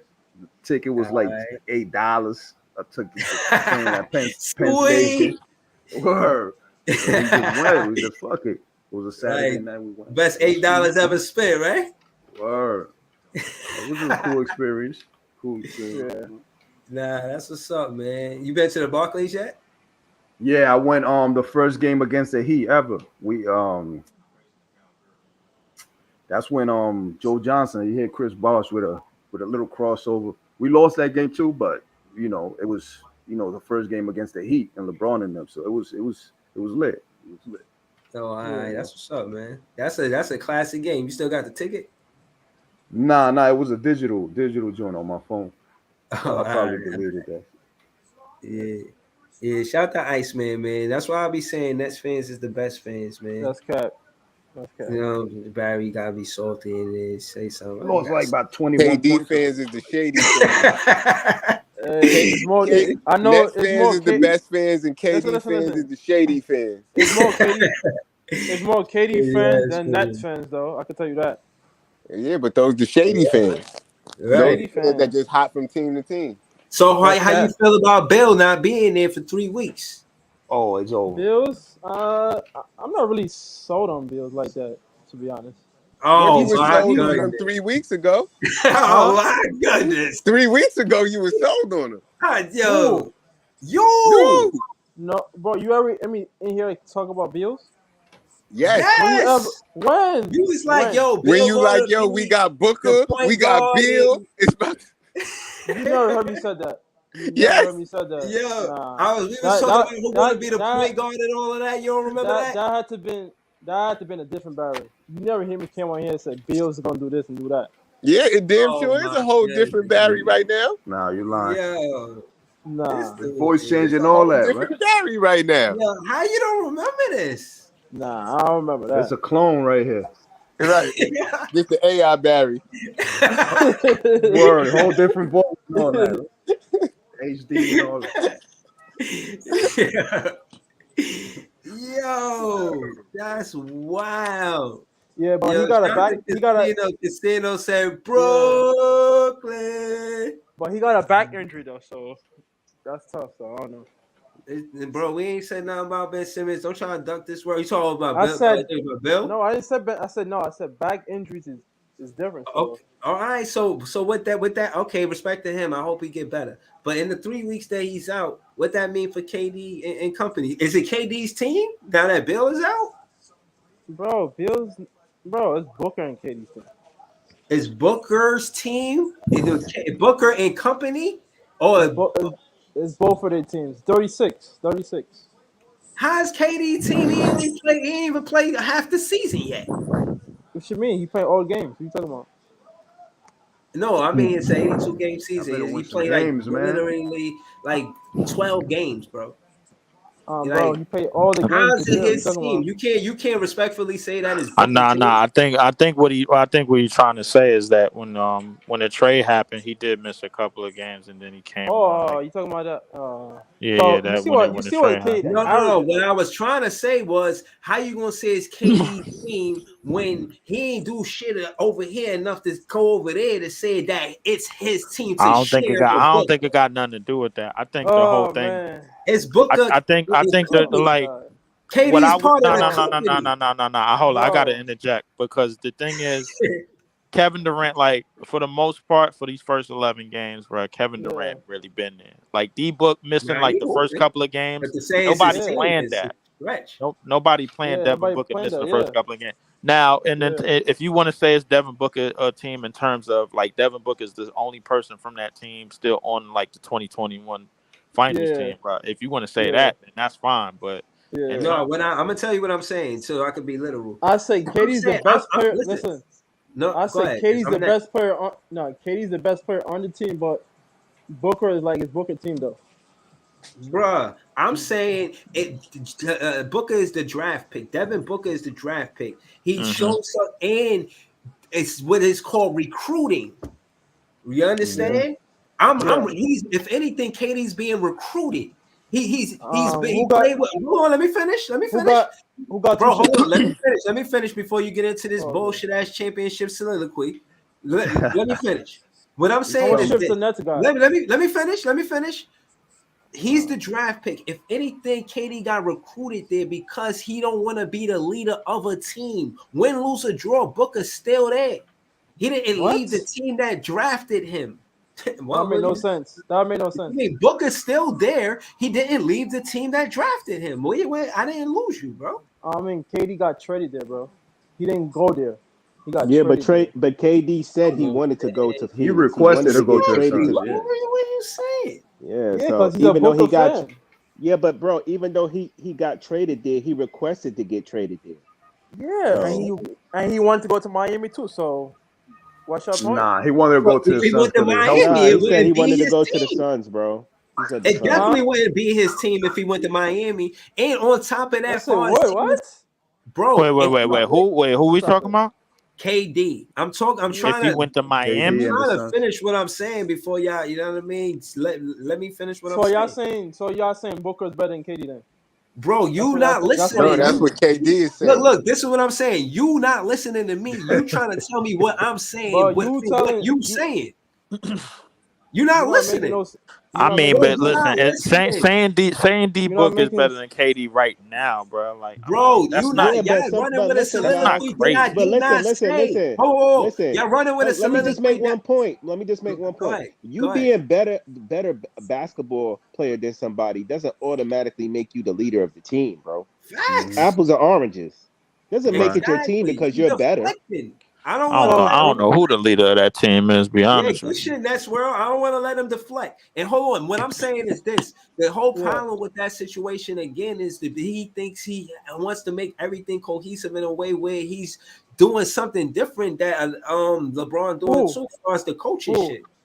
KD getting coaches fired, bro. Stop it. Oh my god. So he looks like it's gonna happen again. Just Too. ask so him he this: gets blamed for everything. who's the He gets number blamed one for option everything. on Phoenix? Is it Booker or KD? Who's the number one? Why option? the It coach has to be leadership KD. left? It has to Definitely be Booker. KD. It's I think it's KD, Booker. then Booker. I think it's Booker, bro. KD. I think it's KD. Bro. Okay, Okay, he played all the games. He played all the games. Booker he missed what? Okay, bro. So we gonna see when Booker and KD start playing together and they start getting into these tight situations. Who gonna be taking those last shots? You gonna see. Who gonna have the ball in their hands, and that's gonna tell us It everything. looked like another same situation all over again for KD, man. Nah. Yeah. Because he's Kyrie, just chilling in Phoenix. Kyrie and Booker is two different persons. Booker's all about winning. So you saying Kyrie's a problem? Yeah, for sure. Come on, really? Okay, no, Booker but anything, still, you deflecting. But what if You KD was the problem? deflecting what I say. I say you deflecting what I said. I didn't even get a chance to say what I was gonna say. What you said? I'm basically telling you that it's Booker's team, and I'm telling you why. It's Booker's team because he recruited KD to come there. KD don't want to be the number one guy no more. You know that. If he wanted to be the number one guy, bro, he would have never left OKC. Hey Barry, put it like this. Put it like this. Hold on. Bro, let me say something real quick. Barry, put it like this. You can't win a championship with Westbrook. You've seen it now. Barry, you've seen it. You clearly seen it now. Barry, you can't win the championship with Barry, Westbrook. I'm just saying it's not Phoenix. Phoenix will get. Hold on, Breezy. Come on, bro. Hold on. Let me just say something to him. Phoenix will get rid of KD before they get rid of Booker. Bro, that's not facts. That is and he's younger, dog. Come on. Yeah, so how can you sit here and say it's not his team then? Nah, it's KD's team. They don't share the team, man. Bro, it's KD's team. Put it like this: it's both of their teams. It's both of their teams. You ain't giving no logical answer why it's KD's team. You just saying it's KD's team. It's both of the teams, and KD is just hired help. Right. Who's like, bro, we got it. Like, I think See, Barry, I think you having a hard time, bro, with coming to the conclusion that more points. It don't matter, bro. Like, what you mean it don't matter? It doesn't matter because the thing is, Devin Booker, bro. We didn't expect him to miss the games that he missed early on this season. That's one. We all know that, yeah. Hey Barry, KD got two. Hold on. KD got two final MVPs over Steph when he was in Oakland, and you know what? Yeah. Everybody know that was still Steph's team. Facts. He was averaging more than Steph in the finals. Everybody know that was Steph's team, though, right? I wouldn't necessarily say that. That's a different story. That's a different story. Because they had to. So that was KD team. That's a different story. That's a different situation, bro. Yeah, but what I'm saying is his point production. If you take KD off that team, listen. If you take KD off that team, LeBron has 6 rings right now. That's why absolutely. I'm not denying that, bro. But what I'm saying is a player's production doesn't carry over to it being his team. That's just not to say all be all, brother. That's all I'm saying. Right. So we giving you logical explanations on why it's not KD's team, but you're not rebuttaling none of the stuff that we say. Because if you take Draymond off the Warriors, what's the Warriors? What that got to do with they could still win without Draymond. What? They had David West there. Bro, you saying David West? And they had Bogut there. Man, get the fuck out of here, man. Bro, they won without KD. You really think they would have won with Bogut, bro? Why KD can't win without him? Hold on, let me ask you this. You saying it's Curry's team though? If you take Drummond off team, but listen, if you take Drummond off the Warriors, Curry and Clay and Dre team, respectfully, but it's really Curry. Exactly, that's what I'm saying. Say that it's Curry and Clay and Draymond. No. Don't say it's Curry's team. It's not Curry's team. You can say Curry and Clay. They was a duo. I see them together. No, y'all. Wait. Hold on. Wait. It's definitely Curry team right now, bro. Because none of them niggas produce shit. Draymond and Clay are a part of the core, but it's not their team. There would be no Warriors without Curry. Right, hold on. One mic. Everything is built around him. Bro, and we beat no it would be no fucking Warriors without Draymond too. So what y'all saying? But Hold on, all right. So let me Draymond tell is you. there to support Curry because it's his All team. right, take Right, hold on. What Draymond I'm off. saying is, hold on. Respectfully, Take I do Draymond see. off the Warriors. The Warriors not win no chip. Hold on. That's a What I'm fact. saying is, That's hold a on. fact. What I'm saying is, I mean, he done respectfully, cost them I niggas some see, championships too, bro. So I mean, I see Curry and Clay as a duo, but I do. If I had to pick an alpha player, I'm gonna go with Curry, bro. I'm gonna Of say course, it's because he's the better shooter. He So don't play y'all are defense bugging. though. He don't play defense though. No, he don't play defense, but He he's don't more play no consistent. defense. He's more but consistent than the thing everybody is, else. bro, like his shooting, his offense alone, bro, like clears anything else anybody else do That's on that cute, but team. you saw what Kyrie did to him 2016 though. Did I see what Kyrie did to him? Yeah, we all saw it, bro. Like Make a Yeah, it is Kyrie what game-winning cooked it him. shot. is. That's it. We all seen it, bro. But at the same time, in the case of the Golden State Warriors, bro, like I think we can all agree that Steph is like the face of this team, bro. Like if Right. not the Yeah. best Yeah. He's player a That's on the all we court. saying. franchise player. He's a We not saying that Steph don't got bad defense. We not franchise saying that player. Like Kyrie I didn't think I cook think him. in We terms of Alright, who so team I'm it gonna is, say bro. I think it's kind of chopped down. I think we could like lead it to like who's the Yo, face of each team. I I mean, say if you take obviously that's Steph, bro. Like in the case of the Golden one of State these Warriors. yeah. guys you're So talking about is a face of the NBA, and either two other dudes you're talking about. Like, let's be real. True. I Who? Like mean, Curry but is a face of the NBA. Draymond and Clay is Right they now, not a them face of the niggas is NBA. Like, role players, niggas. right, Shit. that's what I'm saying. Y'all, that's his team, yo. What now y'all respectfully, and it respectfully, been they his role play. team. Right. But they some of the so greatest role players in history type shit. But Yeah. it's Steph's team. Word. So it's Booker team with the Suns because respectfully, KD wouldn't go to the Suns if Booker wasn't there. I mean He didn't they bring both defend nobody Yeah, with him. well, they I both like. defend each other. So I Booker mean, would, listen. but he wouldn't go to, if Booker would play for the fucking Toronto Raptors. He might have won to the Toronto Raptors because Booker there. But So y'all not respectfully, yeah, realizing he picking his team depending on what player is on the team. again, y'all not realizing KD said that is Booker team. He don't want the responsibility. He just want the ball. He That's don't what want we to be the trying to get leader. Barry to realize, Yeah, he bro. don't want to be a leader. He just want to chill and shit. Yeah, he just want to chill, smoke weed, and ball. He want Booker Word. to take the responsibility, win or lose. Like when it, like I'm telling you, he like, yo, what we lost. Nah, I did what I was supposed to do. You see what I did out there. Sound about right.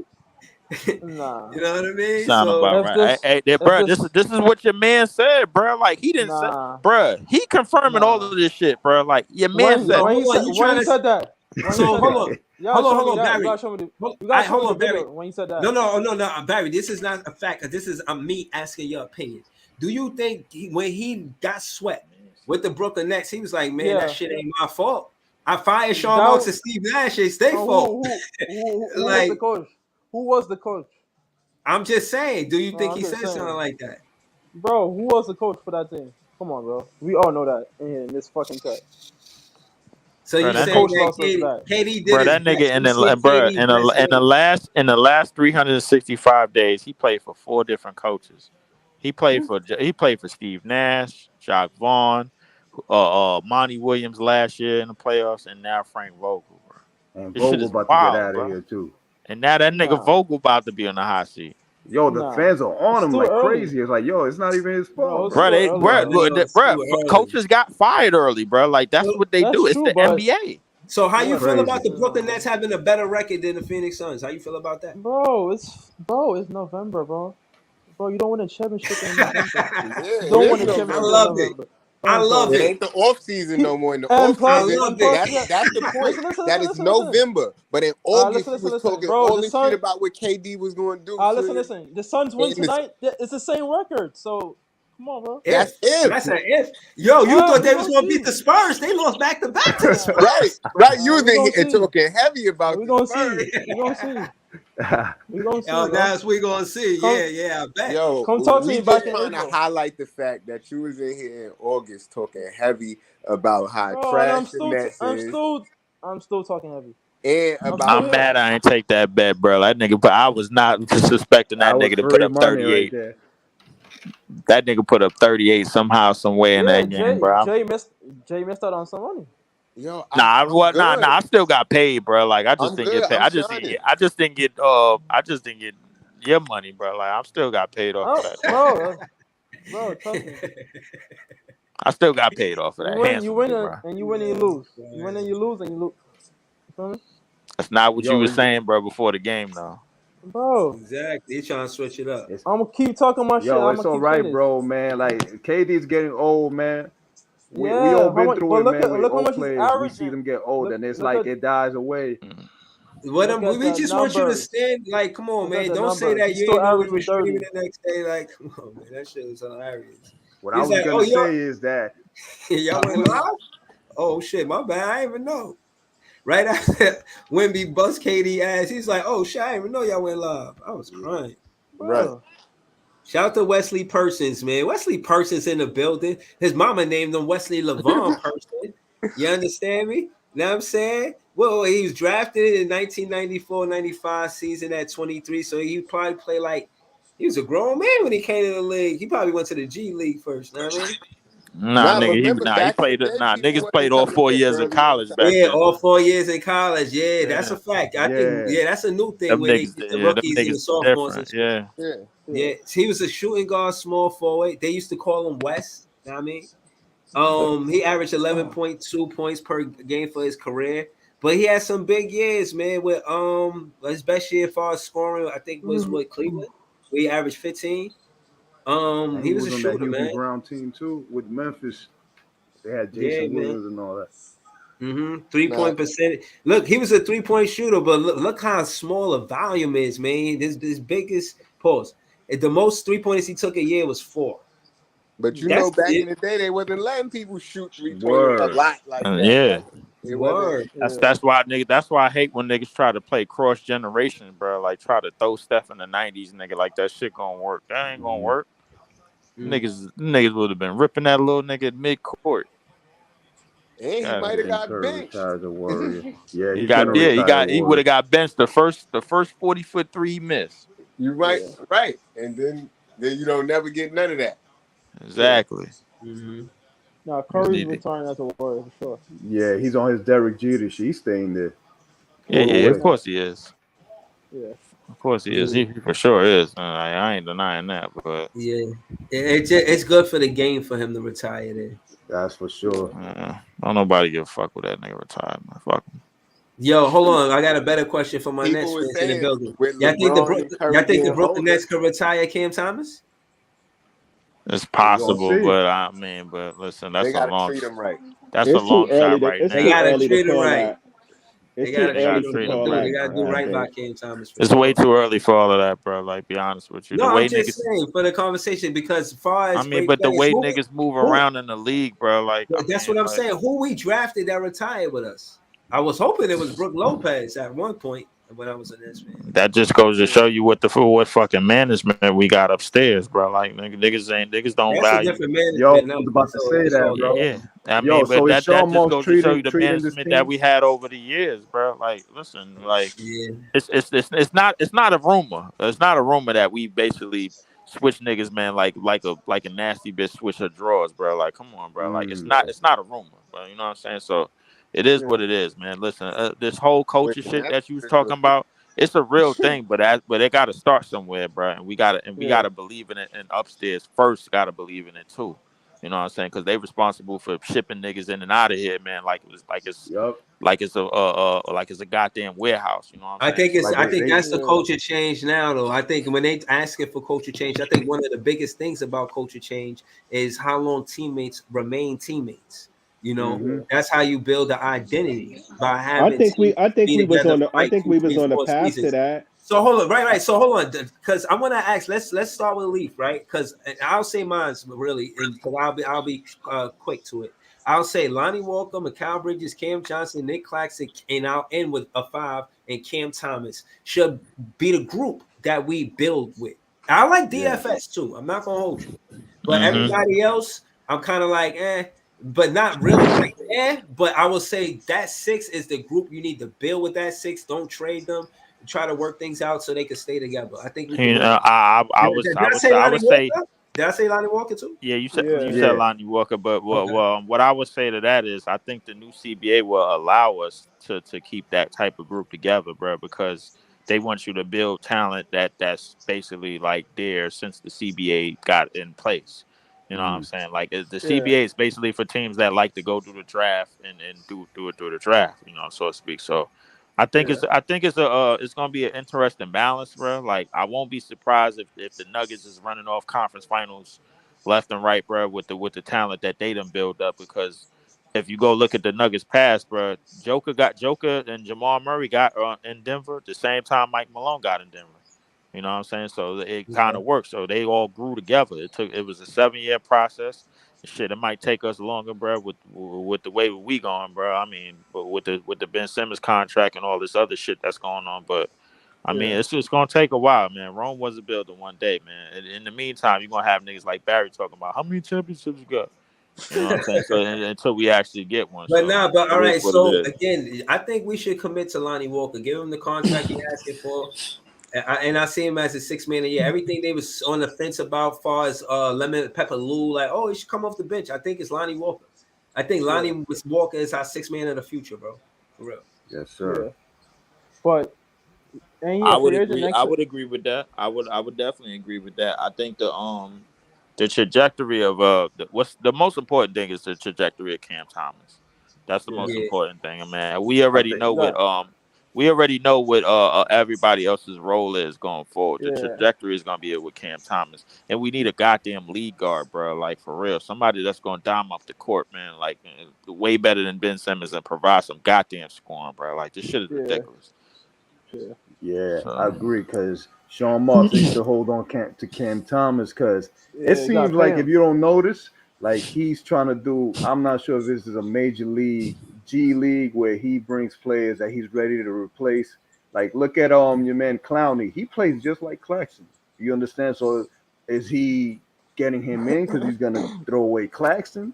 Is he getting in Whitehead because he's gonna throw away somebody we have? So it's like you got to it keep the like guys, the bro. thing with Claxton is, bro, it depends. Like Claxton is only gonna be the odd man out if somebody comes in and is basically providing just as much defense and 10 times as much offense. That's the only way Yeah. it's gonna happen. Because he did the And same right now I to don't see. And right Allen. now I don't see that, bro. Like so.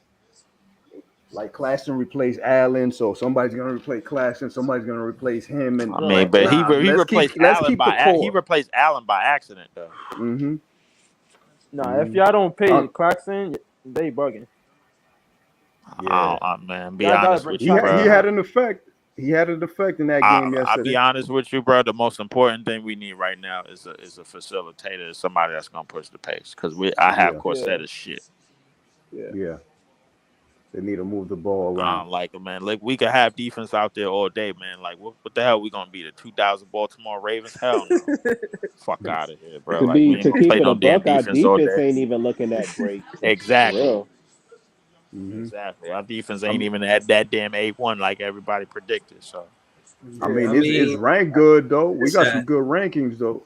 again, I listen, say give them time. the rankings is We mid two and at one best, since bro. Claxton in the lineup, man. I want to see 2-1. So numbers talk. We could get past what we talking about. We get to the numbers. We Numbers is 2-1 since bullshit. Claxton back. 2 games, two wins. Ain't not bullshit about 2 wins out of 3. Man, them numbers is bullshit, man. I need a Yeah, bigger I don't sample think so. size. Yo, Yeah, I we I got mean, the obviously, but 2 out of 3 is over 500, that and I means it's think, bull. That means the numbers is bullshit. I need more. I we, think, we I got the think, I luxury think of being 3 realistically, games out of first. I think realistically, after 20 games, every 10-game marker, we're gonna be above 500. Up, especially Yeah. until Cam Thomas come back. When Cam Thomas come back, I think Yeah. we win like 7 out of 10. Y'all For real, think Cam? Nigga Y'all said think 7 out of Cam? 10. Y'all facts. think I Cam? like how you think? just squeezed that in there, bro. I got to It see can the rest of happen. the schedule. Y'all think Oh Cam yeah, gonna come up? we can't play the tough teams forever. We hardly went West Coast. You know what I'm saying? We That's true. playing some of the toughest teams right now. So we getting ready. Go, I think go a ahead, streak is Barry. coming for the Y'all Brooklyn Nets, bro. Maybe a no. 7-8 game win streak, about 7 game win streak, man. When Cam Thomas come back, I expect a 7 game win streak. I do. I 7 don't. game win streak, man. I do. I give us the most I give us is 3 to 4, bro. Like we ain't Cam doing and Nick shit. Claxton in the lineup. I We see us not winning doing a lot shit of games. without a facilitator, somebody to push the pace, bro. That's bottom line, bro. Cam Thomas is gonna be basically in a half court set getting his money ski mask way, bro. Until we get somebody to get us some easy fucking buckets, bro. Well, y'all know how this shit work, man. Come on, man. All I'm We going saying is around Ben in a Simmons circle, ain't bro. the Come on, man. I don't think Ben Simmons is the end all be all for I the didn't Brooklyn say Nets. Ben Simmons, bro. But that's what we got to push the pace. It's him and Spencer Dinwiddie. So basically, we ain't got to put a name on him, but that's what we're talking about. Bro, I'm not playing faith in this season for the Brooklyn Nets because of Ben Simmons being healthy or not healthy. Fuck that. Yeah. He don't impact the game enough because he's not available enough. I think. Well, the thing is that when he is out there, bro, he impacts the game enough on both ends of the court, bro, because of what he provides on both sides. So are we going to play more games with him or without him? I mean, let's get to it. I don't know, bro. Listen, all I need is I need results, bro. Like I'm tired of getting laughed at, bro. Like y'all niggas just sitting here, bro. Ain't nobody doing shit, bro. Like for real, bro. We need to clean this shit up, bro. I kick up dust everywhere. Nobody ain't laughing at me, man. Like far as a Nets fan, bro, all I'm telling you is I'm not being delusional, none of that shit. And again, I did as a vlogger was surprised about the offense. I didn't know that we would be one of the better offensive teams, but again, it depends on what the lineup is. And I think partly we was one of the better teams because of Armani Brooks and Watford. They said we were scoring like wild points off the bench. It wasn't even like the starting five was dominating. It was the bench that was really stepping up. So case in point is there's other things that attribute to the Brooklyn Nets winning, not just whether or not Ben Simmons is healthy there to push the pace. Yeah, he does a lot of things, but he's been not there more than he's been there. So I don't be vlogging like, oh, us contingent on winning those based on him because it really ain't.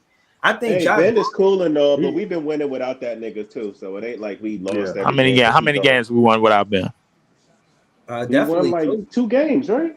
We won 2 games without Ben. How many games he been out? He makes a difference though. How many games he been out? How many games we won with Ben? 3 or 4. Bro, he had one game where he had 2 points. He's not. Come on, man. He had another game. All I'm gonna say is, bro, if we still hanging afloat and against the tough teams, where Ben Simmons is only scoring 4 points, bro, like all that shit just comes down to the late game execution. Realistically, that's an easy fix. But we ain't got a trail if he dominate. If he aggressive, we ain't gotta be. Why you keep making excuses for this nigga, bro? I'm not making excuses for this nigga, bro. I don't think y'all niggas is valuing, bro, like how much, bro, we need his playmaking, bro. Accessibility is availability. That's what I'm trying to say. We value what bro do, but he need to be doing more, bro. We get it that he played defense, grab rebounds, and distribute the ball. But nigga, you getting paid $40 million a year. You need to put more than 2 or 4 points on the board. Period. Hey, man, listen. It seem like I remember that game. Philly signed that contract. And he had like 2 points. We didn't sign him to that shit, bro. Like Philly. Bro, what I'm saying is he had like 4 points and 15 boards. Fuck those 15 boards. Give me 15 points. Like anybody could just catch it off the miss. I need you to do more than that. Like if he could have just gave us 8 boards, he could have gave us 8 boards and fucking 10 more points. I'll take that. Right. I think, but here's the thing about this team, bro. Like I think we got we got more than enough scorers to hold afloat. Ben Simmons' job is to basically put everybody in place and get everybody easy buckets, bro, and play the elite defense on the other side of the court. That's his job on his team. That for better or worse, bro, it is his job. If you want to, I'm not even worried about seeing him score, bro. Seeing him score is basically fast breaks and breakaway layups and dunks, bro. That's his scoring. And you know what? That's good for us, Lee, because that's easy money buckets. Those are high percentage buckets. Yeah, if he ever gets them, bro. Like I mean, but look, he ain't been getting a lot of them. But listen, when he goes to the paint, it's like 2 dudes waiting on him, but then it's a shooter open, bro. Like whether it's DFS, whether it's Lonnie Walker, whether it's who else on the court, bro. That's his contribution to this team, man. Like, and thing is, I mean, we beating a dead horse because we talk about this Ben Simmons shit on every fucking show about, we know like it's be people taking up for him, saying all the great things he do, and us basketball fans that are not pro Ben Simmons get that. We see that, but we still know the nigga could be doing more. I seen this nigga average 16, 8, and 8 in Philly. That's his career numbers, 16, 8, and 8. Right. So don't tell me this nigga can't score more than 4 points. That because was he a while. can. That was a while And you ago, know bro. what? He's He still did it. like He did it. 26, Hold on. man. He did it without a jump shot. He did it with pure aggression, Right. bullying Right. niggas. He did, but He had but 12 attempts listen, at the basket a game. when you get nerfed with the injury, bro, that he has, your athleticism basically kind of goes with it. You know what I'm saying, bro? Like if you ain't gotta take my word for it, just go ask Dwight Howard, bro, what No, happened but to I'm his just No, offense. I'm agreeing with you because old boy from Denver Oh said the man. same thing. Michael Porter Jr. Michael said the same Porter shit. Jr. Yep, Yeah, yeah, but him, my yeah, thing no. is, Ben looks. I mean, the nigga's flying up and down the court. He looks healthy, so I don't know. I don't really think flying up and down the court in terms of what the ball is his issue, bro. I think getting up and down up vertically, bro, like is mainly his issue. Like doing a lot of the shit in midair is mainly his issue, bro. Like because when you leave the floor, bro, like like then you land a certain way, bro. Like then that could be intricate to the injuries that you already have, bro. Like that Yeah, back I injury think ain't it's nothing to more play mental with. with him though. It's more It mental. probably is Because because the thing is he probably thinking to himself, yo, like shit could go left, bro. Like if I go up, try to go for a dunk in traffic and some shit, bro. Like and then come down a certain way, man. Like yeah. listen, it's a lot of that thought process in the air. I You mean, know what is I'm it saying? safe to say everybody knew this? The net ceiling is going to depend on two very important players. It's going to depend on Ben Simmons, how well Ben Simmons and Cam Thomas play. Period. How well Ben Simmons controls the ball and he gets everybody involved and runs the Involved offense, and run the pace and starts a lot of the breaks. and how efficient Cam could be as a scorer and a closer. But I Right. think That's that, but it. here's the thing, bro. No, that's Like, true.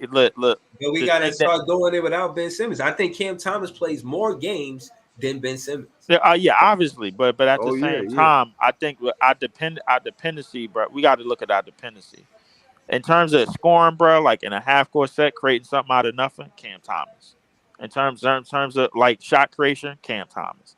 In terms of easy buckets and getting everybody involved, Ben Simmons. In terms of Oh elite yeah, for defense, sure. Ben Simmons. In terms of rebounding and starting to break and leading pace and getting us into more fast break opportunities and less half court opportunities, Ben Bro, Simmons. we But get so it. realistically, Ben is great at everything except scoring. We get it. mhm, yeah, He's a good player, but yes, he he is. doesn't he just don't put points on the board. Nah, but 16 hoops, 16.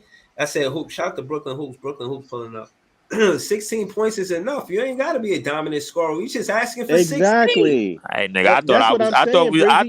I thought I was gonna get 12 out of him, but like That's what I'm saying, Breezy. apparently I this don't want this injury nigga scoring is a 20, lot 30, worse. 40 points. I just want the nigga to give us his career average. That's all. Right. Or close to We it. asking for more than We that. ain't asking for much. I'm not I saying, yo, mean, Ben, go out there Not gonna and lie, give that us would a make a 40 great ball. difference, bro. that would make a great Also, deal, but Joey, I think the injury is too severe, bro, from what he provide as a scorer. I don't know. I just so don't know, bro. okay, and if that's the case, I would say with one of the best medical staffs the Brooklyn Nets have, if they see their biggest investment that they got on the team can't go, I think because they already have a trajectory for where this team is supposed to be coming postseason, they're gonna find a way.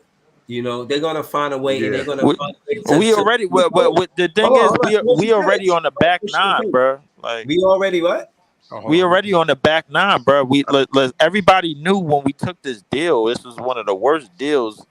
This is one of the worst contract pickups ever, bro. We trying to turn one of the worst contract pickups, bro, and have him lead our team, bro. We already on the back nine. We don't have Now no lead the choice. team is Well, we crazy. got one more year with this nigga. Next year it's his last year. So things Yeah, we good can for him. I amnesty think clause that shit or something. they already got plan A through Z when it comes to him because his name's Oh, always floating absolutely. on trade rumors like every year. So it's Look, like look, look. they've been thinking about Ain't Yeah. this. nobody But picking no, up no, that hold trade. on. I want to go to Brooklyn Hoops in a second, but I wanted to say all those other contracts they didn't like, they changed that situation, and he ain't no different.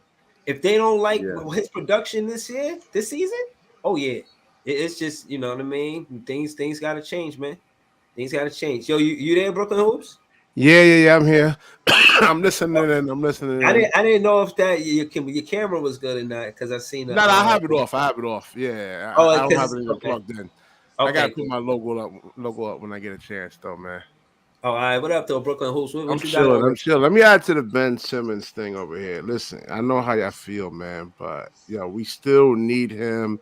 I saw what Jimmy Butler was doing to fucking Mikal To Bridges. Mikal Mikal Bridges. Bridges, moving that Bro. nigga around Yeah. white I boy mean, we style, bro. like the Aaron Gordons of the world, the Paulo Bancheros. I mean, we need. Jimmy ain't doing that to them niggas, bro. Bro. Yeah. He's not going to do that to Ben Simmons. Now, even like you saw when What? he. Oh yeah. Come on, stop Who? it.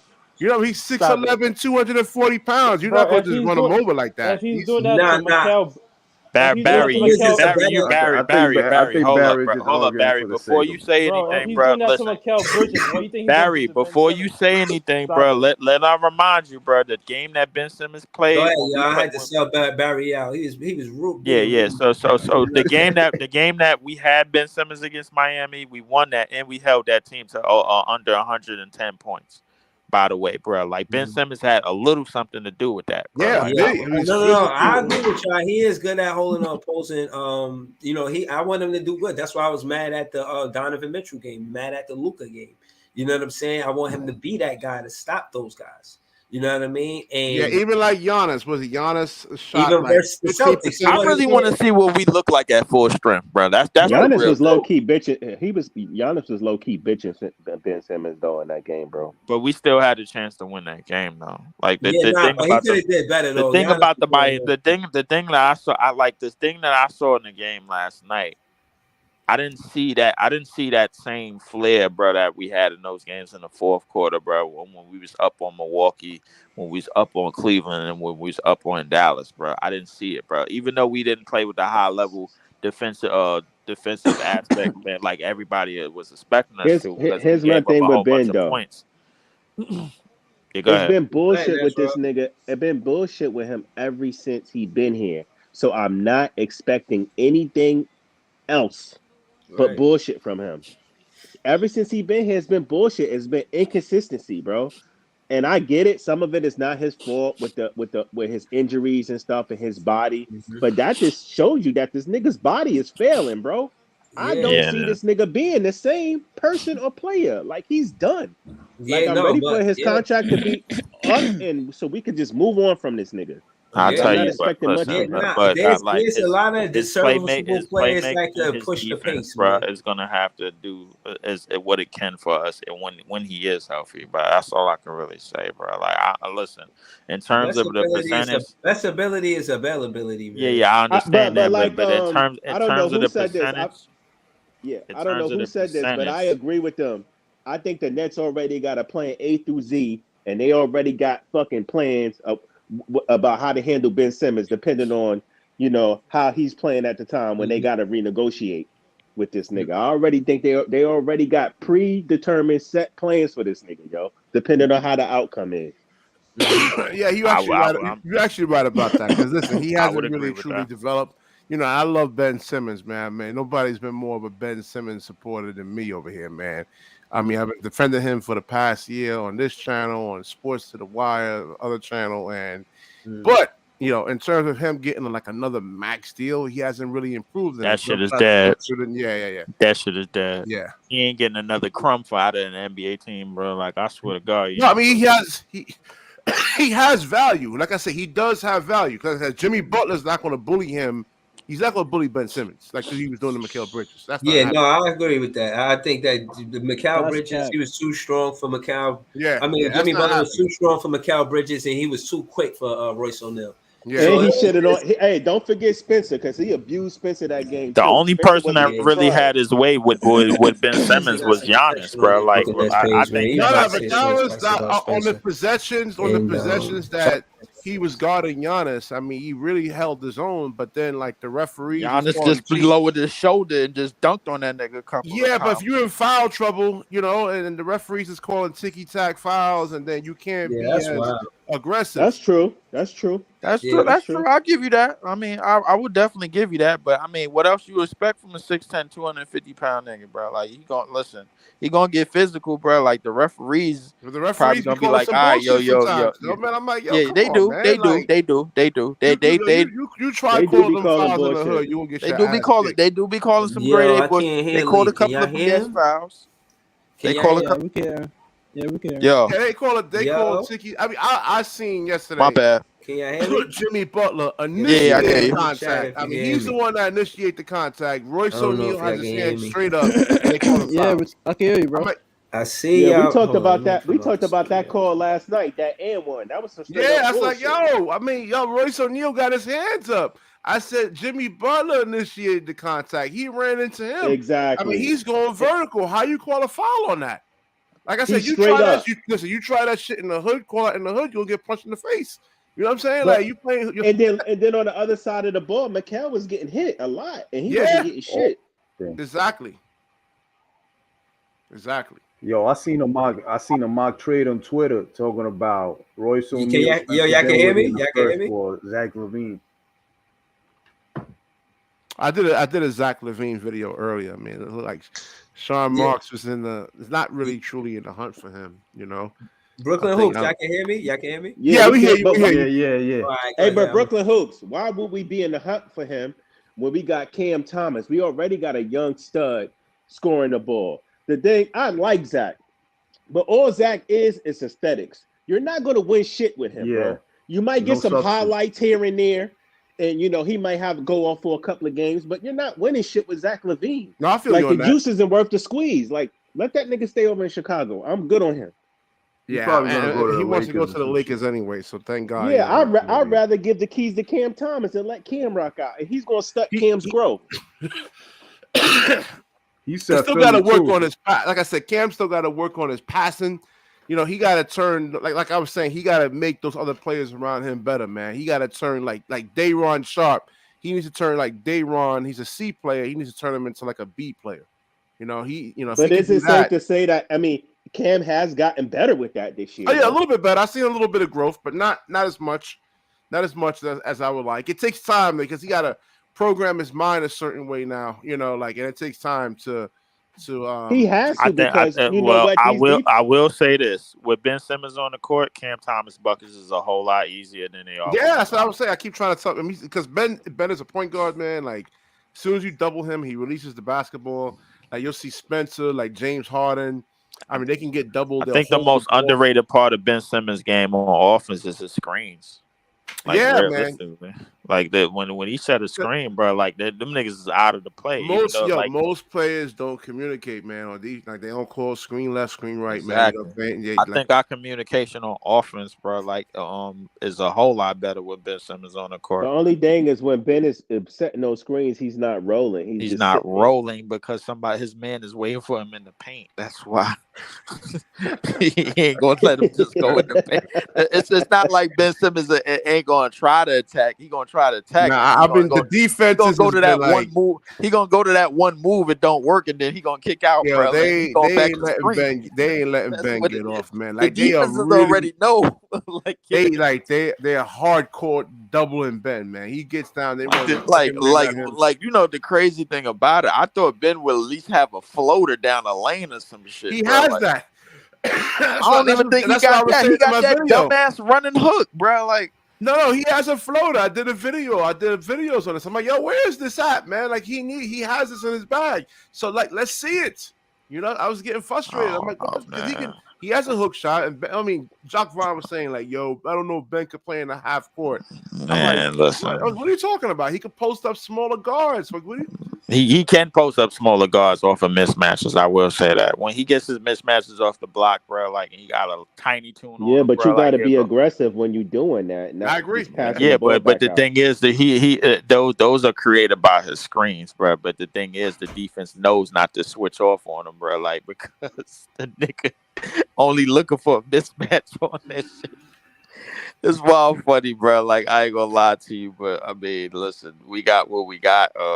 This is looking like one of those seasons where we gonna have to figure out something, bro. Like I thought DSJ was gonna be a nice tempo guy for us too, but defense seems to be his strong suit. I thought he was gonna be flying up the court and getting us a lot of easy buckets as well, but Who, I Dorian don't know. Finney-Smith, you saying? No, he talking about Dennis Smith Jr. DSJ. Oh, DSJ. yeah. Because he's like a Mike, a little mini Ben. Like he's supposed to be able to. He's get supposed to be downhill able to quick get and up the court and play on the break. yeah. Man. He's Like, just been taking a lot of that's what bad I thought shots, he was man. going to do. But Yeah. I mean, Ben His shot Simmons, selection is like he can't. Yeah. He's not a he's not the distributor passer like that Ben Simmons is either. Yeah. So like I think Ben Simmons leaps and bounds is the best passer on our team, bro. Like, so I mean, I don't know. Like, a lead guard could do a lot for you, bro. Look what Tyrese Halliburton is doing for Indiana, bro. They the number one offense in rating and team scoring and pace. They are the hence they are the Pacers, man. They actually playing up to their name. So I mean, I don't know, man. Like it's gonna be tough without somebody to push the pace, man. Like a lead guard, man. We already don't have Cam Thomas, so yeah, but we got Lonnie Walker, man. His 21 points wasn't enough, man. Man, that shit ain't good. I don't know if he needs to start like Cam Thomas. I'm sorry, Cam Johnson is like, Cam Johnson is hit or miss, bro. Like for me, Yep. bro. Like I don't care for Cam Johnson. Like you said, he's inconsistent. I don't see this it. is, and mind you, this is the first person we paid because we had to pay him. No, we paid him because of McHale. Because we paid him because we had to pay him because the CBA requires that. That's the new rule in the CBA. You can't just have players sitting around. So yeah, but I mean, I'm not sure if you pay like $100 million to a guy who's not going to make an All-Star team. I mean, that $100 million, that $100 million realistically is like 50, bro, with the new money that they're giving out, bro. So it wasn't the numbers that I was really concerned with. It's just what he can provide to allow those numbers to look at least somewhat okay to like the the first degree eye. You know what I'm saying? Like, all right, so if somebody look at the Nets and they see him for the first time and be like, oh, yo, this nigga making $100 million, bro, for 4 years, and that's all he giving you, bro. This is bullshit. Yeah. Well, I mean, he's been better than Joe Harris because like he had 4 years, $75 million. Joe Harris was robbing us. He was robbing us. Cam Johnson actually gives us a little bit more. Joe Harris was robbing us with a sport, man. Get out of here. I mean, it happened a lot though. I mean, Marks did it with Alan Crabb. He did it with Torian Prince. Them niggas robbed us. They was ass and got paid. Don't forget, can we forget about Tyler Johnson, bro? Didn't he get paid? Yeah, he did. He did. I forgot about him. Yeah. Alan Crabb got traded here, I think, from the same team. Nah, I ain't going front. Joe Harris did earn it though. He did earn it. He just went to shit after he got his money. Yeah, when Kyrie got hurt and he was supposed to be we kind of knew he was gonna go to shit after he got that number money. 2 guy. And I remember when I was talking about the core 4, I was saying, any of these guys could be the number 2 guy any given night. Dinwiddie, Karis LeVert, or Joe Harris could go off. I felt like that was the time to see what Joe Harris was made of, man. If you're gonna step up right now for the Brooklyn Nets fans, for your, you know what I mean? If you want to play here, this was the series that everybody's talking about. Oh, we should give him more time. And I really still feel like that season, you know what I mean? If we would have traded, I would have still been able to. If Joe Harris would have at least hit his shots, we would have went to the finals, bro. Yeah, man. Real rap. I saw Pat Connaughton in that series. I mean, he was the real reason that they actually won, man. Because that white boy could not miss. I mean, I was getting so frustrated with Pat Connaughton. He was killing us, man. Just making threes after threes after threes. I'm like, damn, man. I saw Joe Harris wasn't making shit. They were like, blowout games. I mean, right. But you know what it is too? Sometimes you know how the games are runs where none of the teams is really getting stops, and y'all are in a situation where y'all trading baskets. Even if y'all are both playing, even if both teams are playing defense, respectfully, it's just y'all trading baskets. That's just the tempo, the pace of the game. And you got to be able to speed up sometimes. You can't always slow it down with defense. So yeah, I agree that we hurt because we don't have Ben Simmons. But how much faith as a fan can we put into him? Because a lot of the stuff that we say about him depends on the if, and he's scoring. We have to put faith in his scoring. But what I'm saying is the two things: when he is available, we want him to score, because it's not like when he is available, he's scoring. That's our problem with him. Man, I think you know what it is? I think we looking at the stat sheet a little bit too much, because when we lose I games, seen him make some questionable passes. I'm like, nah, you could have dunked that, bro. No, I'm a lower the bro, goalpost. because I guarantee you, bro, like, had we won those 3 games, bro, like that's you, Brooklyn Hoops. We're talking about you. Had we won them 3 games against Cleveland, Milwaukee, and Dallas, bro, like, had we closed yes, these games Claude, that's me. That's we would not sitting here talking about Ben Simmons scoring, bro. Like, no, bro, we don't come on, stop. I would have. I ain't gonna hold you. I mean, I'm gonna lower the goalpost a little bit, nigga. Fuck the nigga scoring, nigga. At least try to score. Attempt to score. Be aggressive. I'm gonna lower the goalpost. I'm gonna lower the goalpoast. Be aggressive. like, hey, what did Kyrie tell a nigga? Shoot it, Ben. I ain't gonna lie. Was like, Ben, shoot it. Seeing Ben Simmons shooting post fadeaways in the preseason and then not taking nothing. That's all. Belief. Him and Claxton do that shit all the time. Y'all niggas want to post these videos on Twitter and Instagram of y'all shooting threes and middies. That's not what they want. That's not what the team. That's not what the team. The team is looking. What the team is looking for him, bro, is to make the right play as a playmaker, bro. Like, bro, you gotta be a complete basketball player. Have to. In order to be a great playmaker, you actually have to be a good scorer. You know, right? I mean, not a great playmaker, a great passer. That's the word. It is a difference between a great passer and a great playmaker, bro. Yeah. Like I would say, listen, that we are looking for him to make the best. Everything Tyrese Halliburton is doing is what we want Ben Simmons to do, bro. The best play in terms of facilitated, but we got to remember, Tyrese Halliburton got way more offensive pieces, way more better offensive pieces than we do, bro. Go look at the niggas on that team. Hold on, man. We got a squad too, man. Lonnie Walker. Look at the plus minuses, man. We got a squad. No, they know Tyrese. Tell the truth. They know Tyrese Halliburton to hit the 3. Dude, okay, all right. Can I ask you something, bro? Who on our team could stretch the floor like Miles Turner? We don't got anybody. Thank you. Okay, all right. Who on our team could stretch the floor like Jalen Smith, bro? That's a sad comparison. No, I'm not glazing DFS neither. That's a sad comparison right there, bro. He's shooting 44% from 3 right now. Miles Turner, bro. Miles Turner, bro. If I'm not mistaken, Miles Turner is not just a best shot block on the team, but this is a nigga that could literally go off. You don't need Finney Smith there, but you said stretch the floor. That's all you said. Yeah, I know that's what I said, bro. Like, but that's but when I say Miles Turner, and then you say DFS, bro, you said who could stretch the floor?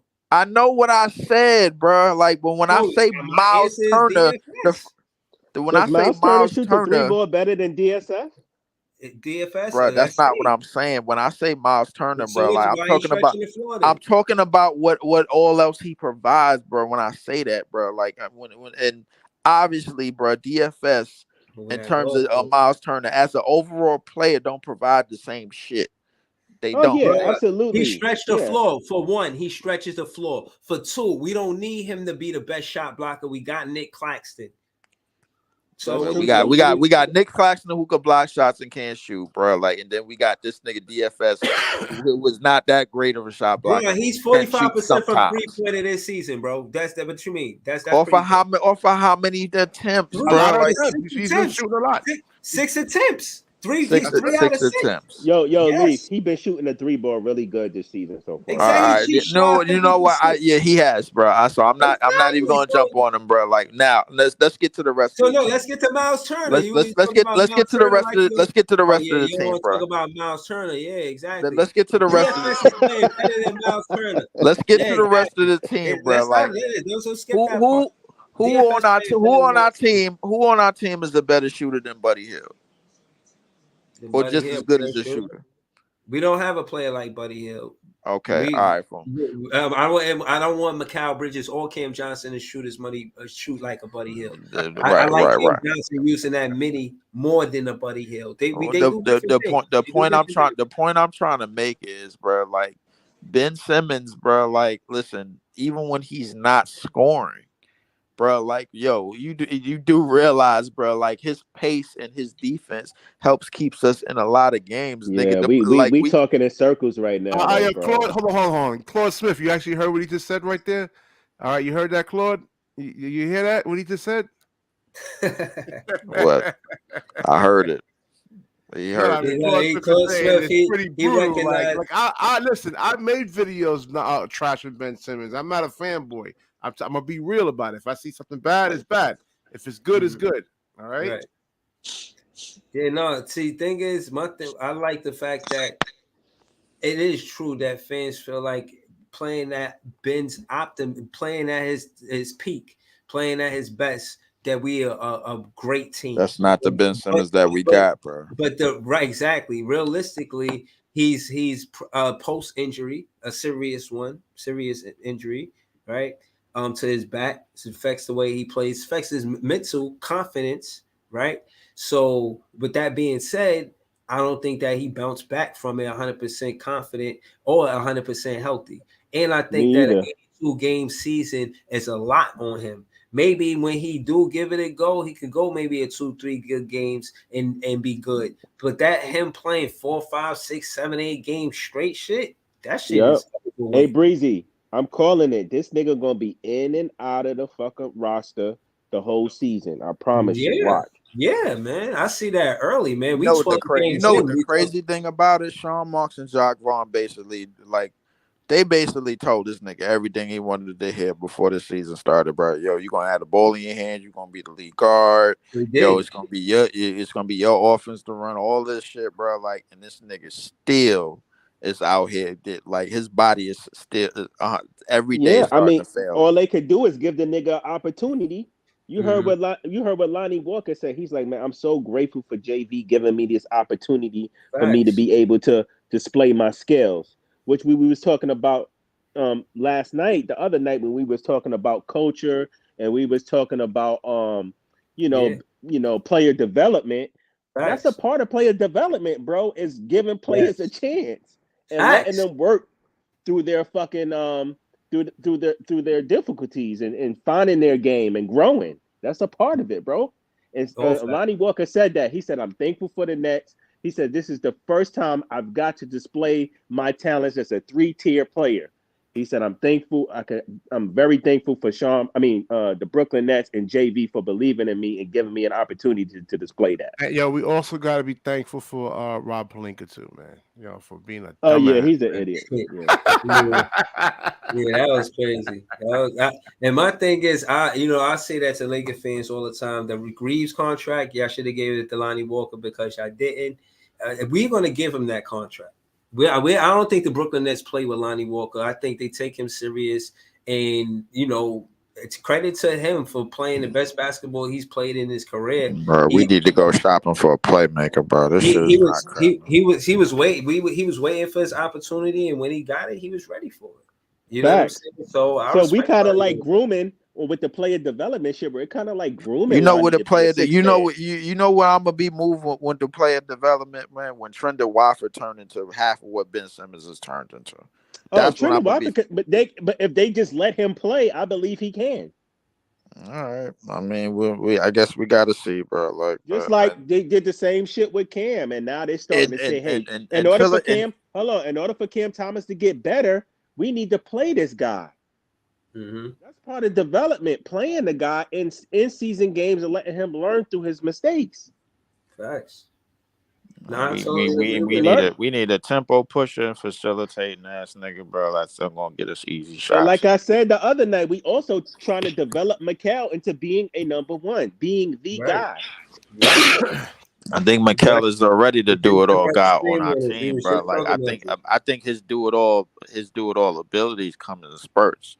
And excuse me, the most important parts of the game, bro. But at the same time, we can't have him on islands, bro, where he guarding somebody that he clearly can't fucking guard, a la Jimmy Butler. We can't. But my thing with Mikal, it's not even a defensive part. It's the part that we want this guy to be our number one. What I'm saying is specifically the other day you seemed upset that we were saying that we a player development team, but a lot of these things that Joey BK is mentioning is part of the player development thing. But I use the example as Dariq Whitehead. You know what I mean? I was just trying to go to let you know, like that's even with the draft. That's but when y'all say development, I'm just thinking solely about their talents, bro. With like in terms of their talents, we know what they could do. Like I wasn't thinking about putting them niggas on the floor, bro. A part of the development. Y'all saying that it is. I'm saying that it's not. Ain't no clear cut definition of the shit. Fuck it, bro. We on to the next question. So now listen, development is actually important, man. It's 28 other teams. But the thing is, I think the development process, bro, is based off of how these players got into the NBA in the first place, bro. Like the development is over. Like to me, bro. But the development. I don't agree with that because you never stop developing as a player. Facts. That's a fact. Well, that all depends, Joey BK. It all depends on the player's like aspirations. If you want, so hold on, everybody get a take on player development. We're gonna start with Brooklyn Hoops, and then we're gonna go to Leaf, Joey BK. Then I'll go last. Go ahead, Brooklyn Hoops. What was the question though? Just your thoughts on player development and how important it is. It's very important, man. The Lakers, I mean, they traded away, they got rid of a lot of their players, their young players, and you need those young players to actually play hard. Keep you in games, not to close games, but to actually keep you in games, and then let your veterans come in and actually close.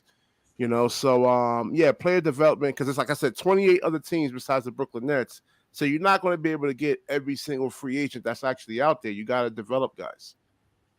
Now, all right. So do you think that as a fan, are you happy with the Brooklyn Nets being a player going into this season, developing players, or you want us to be back on that championship run?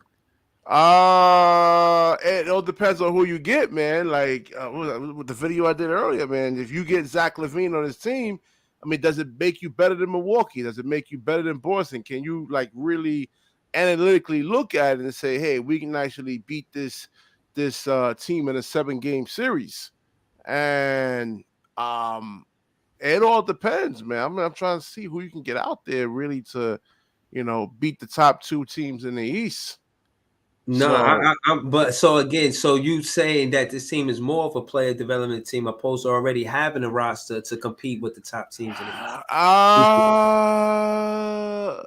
Yes and no. All right, so talk to me. Break it down for me, bro. I got time, cuz. Go ahead. I see you, man. You 2 hours in, man. 2 hours in, man. Shout out to the panel, man. Shout out to Nets World. Claude Smith shouting you out, Nets World. He said it's good to match your voice to you, Joey. I'm talking to you. So he probably follow your content on Twitter or on the book. Shout out to Joey. Shout out to Claude, man. Shout out to Claude. The reason why I be saying Nets fans is the best fans, man. Shout out to Joey. Shout out to Claude Smith. Shout out to Brooklyn Hoops. Go ahead, Brooklyn Hoops. I was listening. Yeah, it's like a sorry, it's like a quasi development. I mean, you have guys like Ben Simmons needs to develop more. What's his name? Cam Johnson needs to develop more. There's some things he can actually develop in his game. I mean, he's a big body, 6'8", 2 something. He can post up smaller guards. I don't see that in his game or anything like that. I don't see him doing it much, or I don't see the footwork out of him. Mm-hmm. But Mikal Bridges has to learn how to be a playmaker. He said that himself. He actually has to, learn to make plays when they actually double him. He's one of the featured guys on his team. He averaged 26 points per game. The previous season, so teams are going to be looking at him now and start really, paying attention to him more, like in scouting reports. Mikal's the guy they run their offense to. Let's try to stop him and see if he can actually make passes. Some guys aren't great at passing out of double teams. I mean, you look at Brook Lopez, still can't pass out of a double team. That's why they don't give him the ball. All these years in the NBA, can't pass out of double teams. So you're saying that's one of the things that Mikal might be working on, passing out of double teams? Yeah. So I think that is part of development because player development, because in his career, for the most part, when he was with the Phoenix Suns, he didn't see a lot of double teams. He was actually getting the ball when the main player like a Booker was getting double team. That's when he was actually getting the ball, when the other player was getting the double team. So him adjusting to the double team, again, it adds to the player development conversation. But he has to. I like that. Mikal has to. If he's going to be a number one option, you know what I'm saying? Like, here's my thing. How is he going to be the number one option if you can't, and you're going to have the offense ran through you when you can't handle the ball and you're not a playmaker? Right. Hold on. We're going to get to Mikal Bridges. Let's go to Leaf, man. So I want to hear Leaf thoughts on player development. Then we're going to go to Joey BK. I think the player development process in terms of us is and the way this team is built is everybody knows what they're good at already. Like, like if you're talking about player development in terms of like, all right, let's see how a lot of these players can grow, and then as complete players, then that would be different. I don't think that's necessarily the case of what we're doing, even though we do. I'm not saying that we don't have no player development at all, but I think most of the correct thing to say for me is most of the player development in terms of the skill set of the players and what they provide, what each player provide for this team is already done. It's all about, man, putting the right damn pieces out there, and a lot of guys staying healthy and staying more and more conditioned for this long season. To me, if you want to add, well, all right, yo, these are the players giving a shot and this, that, the third. A lot of these players, man, we knew before the season they was gonna get a shot. So realistically, the thing is really all realistically to me, all about the damn lineups going forward. Like to me, bro, like it's all about who But who up. when you say far as lineups is player development to say that they came off the bench for most of their career and now they starters. I would think that would be considered In player terms of development. a Cam Johnson, in terms Yeah, of like in terms of like a barn health, in terms of a Cam Johnson, yes, that may be the case. In terms of everybody else Mikal knows what they Bridges. good at. Mikel, well, not Mikel was a starter over in Phoenix, bro. Like I mean, Reese for a hasn't. Reese. while, No, yeah, I mean for a while, like he was. when Book got hurt, when Book get hurt, he's a starter.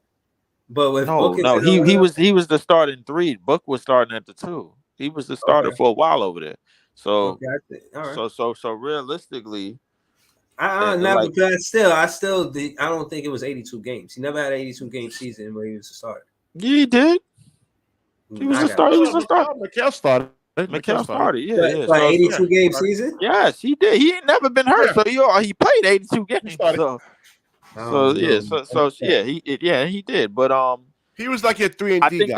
I think the player development is more catered to our young players and the rookies, but like the Jalen Wilsons and the Clownies and the Derek Whiteheads and the Trenda Waffords and the Armani Brooks and then Cam Thomas to an extent and Nick Claxton to an extent. I mean that it's a good chunk of players, but for the other role players that was on this team that been in the league a couple of years, like the Lonnie Walkers and like to Mikel to a certain extent, and Cam Johnson to a certain extent. I mean, obviously Mikel gonna make thrives in that errors, but I guess you know what, I'm flipping my whole shit up. Yeah, the development process. Yeah, we is in that stage, All but right, like at the same time, bro, like for my personal purposes, I would like for this team to be a championship team, bro, because I really want to change the whole narrative in the NBA as a whole, bro. Like if we're a right now, team I'm with like you. I'm with you. if a team like us winning, bro, like that's gonna change the whole landscape, bro. Now you're No, gonna have to listen, go get I'm with one you. through 11. We're gonna come back to that, Leaf. I'm with you. Shout out to Joey BK. We're gonna go to Joey BK. I just want to hear his thoughts on player development. Before we get into that, I want to read Claude Smith comment. He says DSJ, Walker, Sharp, Wofford, Clowney, Whitehead, Wilson, Claxton, Brooks are all good development players. Most, if not all of these guys are our future. Shout out to Claude Smith. This is a dope comment, but we're gonna go to Joy BK, man. Talk to me, man. And of course, Cam Thomas. He said I forgot Cam Thomas. I But mean, Joy BK, what you think about player development for this I team? mean, This player development and continuity are the two biggest things that's going to push culture, man. You look at the Miami Heat, like you know what I mean. Like they stick with their players, you know what I mean, and they build that continuity. Now, when I talk about player development with Cam Thomas and people like Mikal Bridges, I mean player development as us helping them out in their new role. You know what I mean? More than anything, like we're trying to get Mikal to be a number one and be a playmaker. We're trying to get Cam Thomas not only to be able to get those buckets, but to play within the flow of the offense and get his teammates involved. Those are things they still got to learn. That's part of player development, you see, facts. I'm with you. because these are things they never did, and they're still trying to catch on to it. Get the grasp for things. Because Mikal was never a number one, like Brooklyn Hoop said, he was a 3-and-D guy in Phoenix. So coming to Brooklyn being a number one, you're gonna have the offense play through you. You need to know how to handle the ball. You need to know how to not turn the ball over. You need to know how to make the right pass out the double team if you can't get a shot off.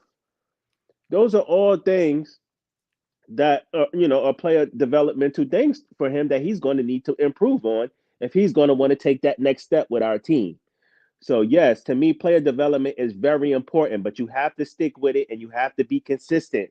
You got to keep your same players. You got to build that continuity. You know what I mean? You got to Yeah, put them yeah. boys out there, let them play, let them take their lumps and bruises. The only way they're going to learn is through trial and error. But Joey BK, that, let me ask you something real quick. What about Jacques Vaughn's aspirations as a coach? Does he want to actually win or he wants to develop? He wants to win more than develop because he doesn't I mean we see it. Like if Sharp makes a mistake, he's quick to pull him. We seen it with Cam Thomas. Like look how long it took for Cam to finally get some real solid minutes and for him to be a focal point of this team. Like he'd been doing this shit since he was with us and dropping 30-40 bucket games, and they've been putting the kid on the bench, and now he's finally getting some shine. I don't know if you can say a little bit of that was because of the stars was here, but I still call bullshit because Cam should have found some way in the lineup. They should have found some way for him to play in the lineup, period. Especially when you got to look at Steph Curry and Patty Mills. But anyway, I'm with you. Hold on, I want but my thing is, the player development he's hard on the young guys like Wofford and Sharp. If they do something wrong, he's quick to pull them. But yet Royce and Spencer can do bonehead shit the whole game, and he let them niggas play 30, 40 minutes. So I think he wants to win more than he wants to develop. Joey BK, it's true because I think I was saying that the last time I was on Breezy show. You can mess up a player's confidence by just yanking them like that and then causing them to actually overthink the game rather than playing instinctual basketball. Right, and playing free and being like, oh, don't be scared to mess up. Like, you're going to mess up. Nobody's perfect. Like, let the kid go out there and play and learn through trial and error and let them niggas get their bumps and bruises. Because I tell you what, we keep getting those bumps and bruises. Eventually, the tide is going to turn, and we're going to be the season. Hold on.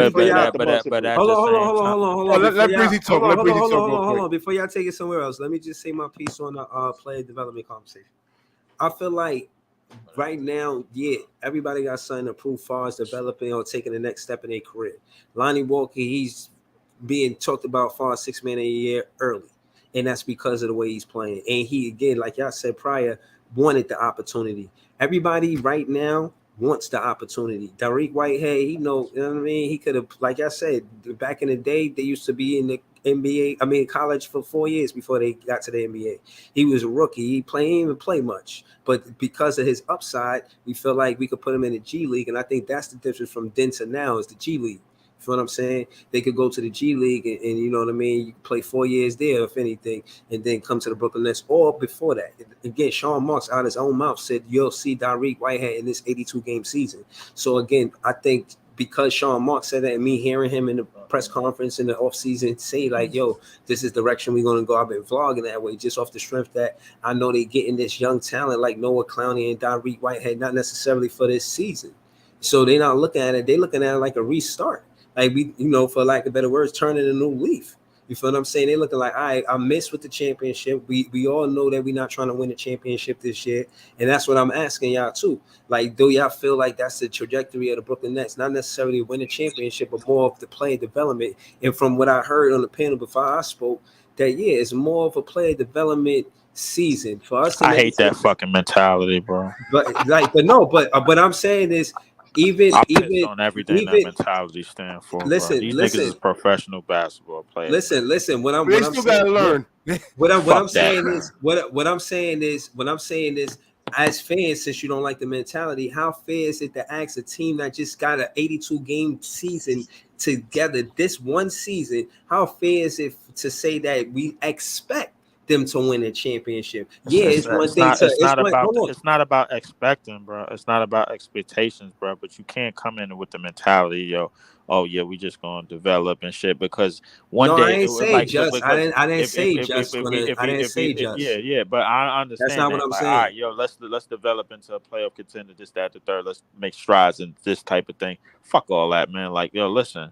At the same time, bro, like listen, it's just like as scouts, as coaches, And as visionaries of this game, man, it's your job to figure out what the fuck works, man. Like you got a whole off season to figure that shit out, Belief, bro. And all this crazy what you shit, want us bro. to do though, bro? Because it's only really two modes in the NBA. It's either Man. you developing or you contending, my nigga. Like we're not contending right now. We're not in the space to be contending.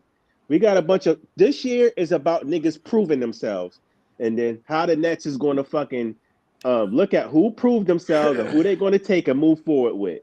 That's it. Listen, I hate to break it to you. every player. Listen, every player. So, but what's maybe, that? What I'm saying is, but hold on. If you pissed at it, then what's your logic?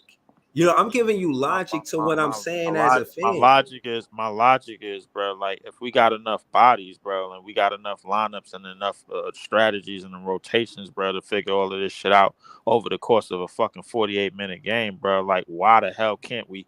Why the hell can't we contend, bro? Like, why the hell can't we do certain things, bro? Like, niggas is just planting this seed of like, yo, let's develop in these players' mind, and they running with that shit. Nah, believe. Hey, but Denver did it. That's what I said.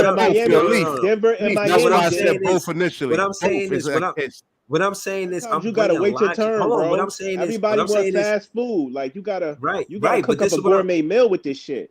Like right.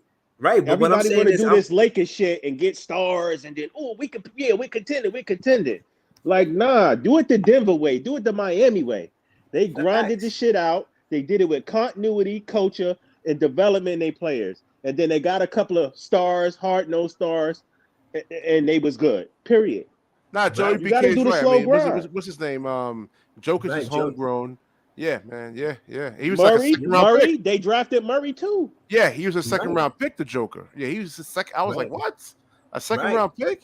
But what I'm saying is, Michael Porter Jr. Right, but no, hold on. More importantly, don't miss out the fact that they didn't win the first year they were together. Not even the second year. It took them like 6-7 seasons before they got a championship. So what I'm saying is that whole time that they was there, I mean, like right now, the whole time that we got this group together, this is the first time this group been together for 82 games, and we could see already the biggest contract on the team is not playing as good as Lonnie Walker. Lonnie Walker is outplaying the biggest contract on this team, bro. So let's just call it what it is. As much as we want to say, oh, this team is supposed to be a championship contending team, we would need the guys that's playing at the potential, Ben Simmons at his peak. Getting paid those hefty salaries to play at that level. We not even. You know what I think, bro? Guys, I really like this team, man. This roster in terms. I love this team. 1 through 15. I mean, they got weapons they can throw at like a lot of different. So hold on. Here's my thing. I love the team, but we got a lot of players that's inconsistent that need to be consistent. What y'all think about? What y'all think about the 9-10-man rotation? Is that for breeding success for the Brooklyn Nets, or we? No, I like it, man. Like you got Lonnie Walker who could score. I mean, he's coming off the bench. He has really been he had the best plus minuses really since the damn season really started, man. This is a bench player you're talking about that can just. Then you got Cam Thomas, who's has superstar potential. You see what Ben can do when he's actually healthy, and Mikal Bridges, if you're not asking him to be a number one just yet, and they got you got Trenton Watford. I mean, who's it's just a lot. I love the way this team is actually constructed, man. Yeah, me too. I like this second unit is better than a lot. They're better than Boston's and Milwaukee's. Second, I'm not talking about the start. Our second unit is better than most, bro. Like fuck. Yeah, we deep. We just ain't got the stars. We don't got no stars. Fuck that star shit, bro. Yeah, but it's only you ain't gonna have stars on the bench though. You know what I'm saying? So you're gonna have. No, I'm saying in our starting lineup, we don't have no stars in our starting. Well, Ben is like I said, Ben is like the only star. He's about three-time All-Star. Ben is not a star anymore, bro. But he made three All-Star teams. Nigga, nah, we not. Yeah, claiming we that, know bro. that, but we passed that, bro. Yeah. Now we again, like I said, most of my I don't stress Ben Simmons. Shout out to Claude Smith. He said this is a new season. Let's evaluate JV and how he doing so far, even though it's early. I said that as far as the adjustments and him running that 9-10-man rotation, I'm impressed. I like what he's doing. And then Claude Smith also says, he said, cut JV some slack. Being a good coach is like being a good father. You improve with time. I agree with that. It's 12 games in. It's not football, it's basketball. It's 82 games in the basketball season. It's like 20 games in the NFL season. The hell with that bullshit. Claude Smith said one of the hardest My parts only about gripe being with JV is he got to cut this small ball shit out, man. He got yeah, to stop he doing said it, bro. hold on. He said one of the hardest parts about being a head coach is getting the roster to buy his philosophy. Mission accomplished for JV. So It's not about just getting a roster to buy your philosophy. It's that's a about big part. It's a big part, but at the same time, it's about getting it's about letting know dudes, bro, what they see out there, yo, what you see out there, bro. You got to ask questions to these players because they out there getting back and forth, man, and in between them lines, bro. Like they gonna know what to do, bro. All right, he like to go left. Yo, hey, force him that way, bro. The double team gonna be waiting for you. He gonna make a bad pass. He always do that shit. Like did like attention to like little detail shit, bro. Like and then applying that pressure, bro, in the games, man, to helping us win night in and night out. And they don't Yeah, fucking do it, bro. That's what I get mad at. That do, shit. bro. And I'm not mad at the fact that we competing because if we were healthy, we would be competing better. But what I'm saying is this early in the season, I look at it for what it is. Yeah, I ain't happy about it, but at the end of the day, am I mad at the fact that JV is doing the best that he could as far as running a 9-10 man rotation? He's not just sticking with his starters. He actually made all of this 6-man shit. Like I said, y'all talking about Cam Thomas before the season started and whether or not he was gonna be like Lemon Pepper Lou. We found that in Lonnie Walker the fourth. He could give us 20 off the bench, 15 to 20 points. Bruh, I got him running away with that MIP, not the MIP, running away with the 6-man award. And the MIP, definitely the Cam Thomas. So I see the potential in this team. And I'm saying, as a fan, looking at it from a player development perspective, yeah, I think as much as in these first 41 games, this is where you're going to see a lot of it. But in that next 41 games, that second half of the season, I expect to see what we learned in the first half of the season. And I expect us to be a sharper, faster, better, more continuity, more chemistry. You know what I mean? Yeah, and you know what, Breezy's right, man. You know what? Yeah, you know what? And I This agree is the with first you, bro. half of the season. The second half of the season, I expect us to play It's a better. lot of games left, bro. Like, and it's Yeah, gonna be because a tough road. I've seen it over the years. The first 25 games where you think teams is gonna like really make some noise, and then like after the All-Star break and right before the All-Star break, they wither like a bad flower, man. Listen, man, yeah, I've seen that for like so many years. And teams you didn't think that were gonna like the Miami Heat just comes out of nowhere. I'm like, all right, nobody's seen this coming. So I've been seeing that for years. So we got to give it like 25 games in. All right, listen, I'm with this entire season, bro. Like, be honest with you, but the way I see it, bro, like everything that Breezy just said in terms of us after this the first half of the season, man, I think we should be on point in terms of the lineups, in terms of the rotations, and in terms of what we're gonna do in terms of our strategies. Let me ask you this, though, Leaf. What team you like better? You like this team better, or you like the last iteration with KD and Kyrie? Them being I like this team better because I think this team has the opportunity to change the narrative, bro, in the NBA about that bullshit ass you need to start a win bullshit. I think we have actually athleticism, man. I mean, guys. We got a lot of we got a lot of we got a high athletic players on defense, bro. And I think at a certain point in this season, that's going to be to the point where it's like no nonsense, bro. Like we ain't giving up as much shit as we gave up in the early portions of the season so far. But definitely, listen. I'm a patient. I might not sound like a patient individual, but I am, bro. I wait for the season. Yeah, but I'm gonna be honest with you. You wasn't giving me patient vibes just now. You wasn't giving me patient fan vibes. I'm with you, but bro. I wasn't, bro, because of the way, because of my tone of voice, bro. But at the same time, tone of voice, man. You said "fuck that player development shit," and I quote. Yes, I did say that. Yes, I did. Yes, I did. And I stand on that, bro. But at the same time, bro, like, listen, I understand. That's the reason why I say that is because I know what this team is capable of, and I'm probably the only person on this fucking planet that know it. You know what I'm saying? I disagree with that. Hold on. I just want to say to that point. Shout out to Nets World, always posting dope content. Shout out to Brooklyn Hoops. You know, even when he was doing Sports on the Wire, I was watching that shit too.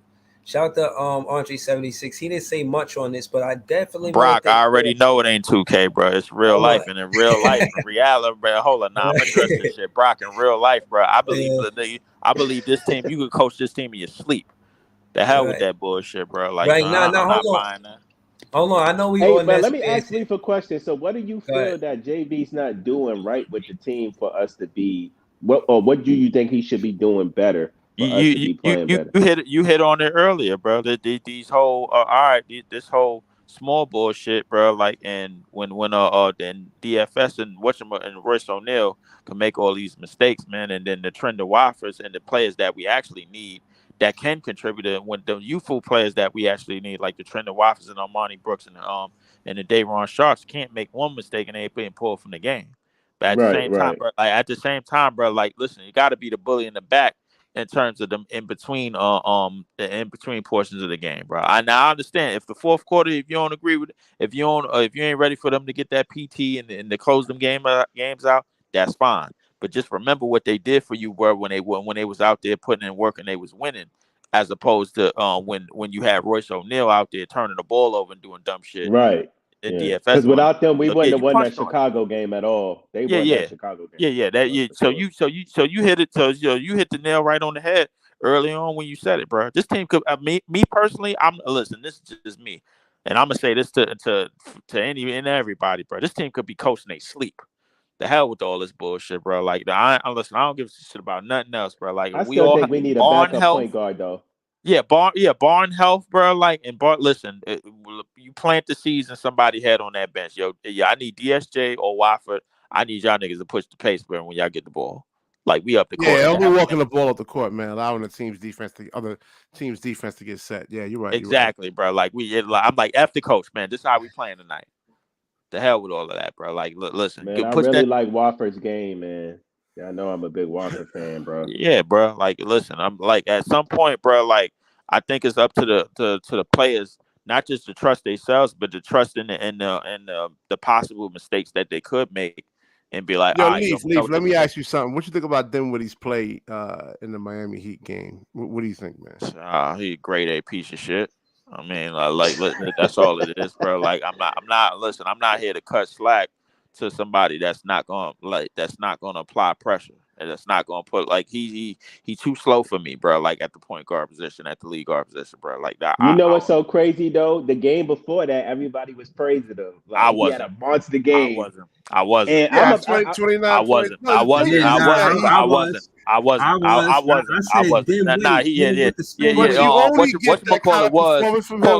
him Pimwitty and all of this shit, bro. Like, I was just like, yo, bro, we played the Magic, bro. First and foremost. Second, he was hitting a lot of bullshit ass shots, bro, that I know he ain't gonna hit against the real contenders, bro. And third, bro, the pace is still too goddamn slow, bro. Even though we did score 31 fast break points in that game, bro. Like, the inbound getting the court ball up the court. Yo, we need to listen. It's time. Leaf, did all of this. He doesn't play with pace, pretty much, when he has the ball. He don't. And we all know it, bro. Everybody in this party know he don't play. And the thing, it's frustrating because he actually, he can move. He's not a slow like James Harden. I mean, he has some explosiveness. He has a quick first step. Play with it. He doesn't use it. He do got somewhat of a first step, bro. That's quick. Quick is an overstatement with that shit, bro. I think the shit is quick enough when depending on who guarding him, bro. But I don't like it, bro. Like I'd rather him when he was in catch. The one thing I will say about Dinwiddie this season, he has proved that he can play catch and shoot and off the ball and on that wing position, which I like him better. And that's what he wants to do. He doesn't want to. Yeah. Of course, that's what he wants to do, bro. And that's kind of what he need to do to get paid, because everybody jack up shots, man, to get a contract. Yeah. So it is what it is. So I mean, he has to play because of Ben. So he has to. And we he definitely got to play because of Ben. But I think get back to the development part.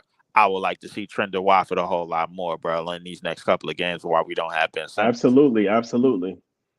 But Vaughn has probably Dennis Smith Jr. ahead of him. I would like to see him. Bro? I would like to see him and Armani Brooks, bro. Like, can somebody explain why y'all think that he's not? Dayron's ahead of him in the rotation. Dayron's ahead of him. I don't know why, but I know why, bro. Because of hustle, bro. Like, and the thing is, bro, like, you can't coach effort, bro. Like, and they obviously Dayron Sharp on the rebounds, is the best rebound on our team. And Claxton, now with Claxton reactivated in the lineup, he's the best all-around defender on our team, and their effort is impeccable. I don't think Harry Giles is more talented than they are, bro, as overall players in terms Scoring of and shit. like Yeah. terms of scoring back to the basket, but we don't need that at the 5. We need hustle. We need you We get on the need the boards. intangibles. Yeah, we need the Yo, intangibles at that. Hold on. No troll shit, bro. Andre 76, he is 76er fan. I know he pulled up because we play the 76ers next game. Y'all want to, you know what I mean, do a little I don't, bro. Like, we could wait Y'all on want that to shit. pre-cap it? Nah, man. I ain't capping that bullshit. All right, we not trying to hear that shit right now, B. We not trying. Nah, it's not about that, bro. I already know we gonna get our ass kicked, bro. Like, and damn thing we can do about it. You never know, man. I do know, bro. Like, nah. Hold on. We got an advantage at the point guard position. Like, what's his name? Them niggas just lost 2 straight, bro. You think they gonna play around with us, bro? Like, hold on. What I want to say, only thing I really wanted to say is I'm glad that the games is spread out 4 days apart, pause, because Cam Thomas still gonna get our the ass more rest he got without us having games being played. I wish we had that 9-game stretch right now, man. So the next game we play, Cam Thomas would be there. So, you know, y'all think he'll be back before that that stretch?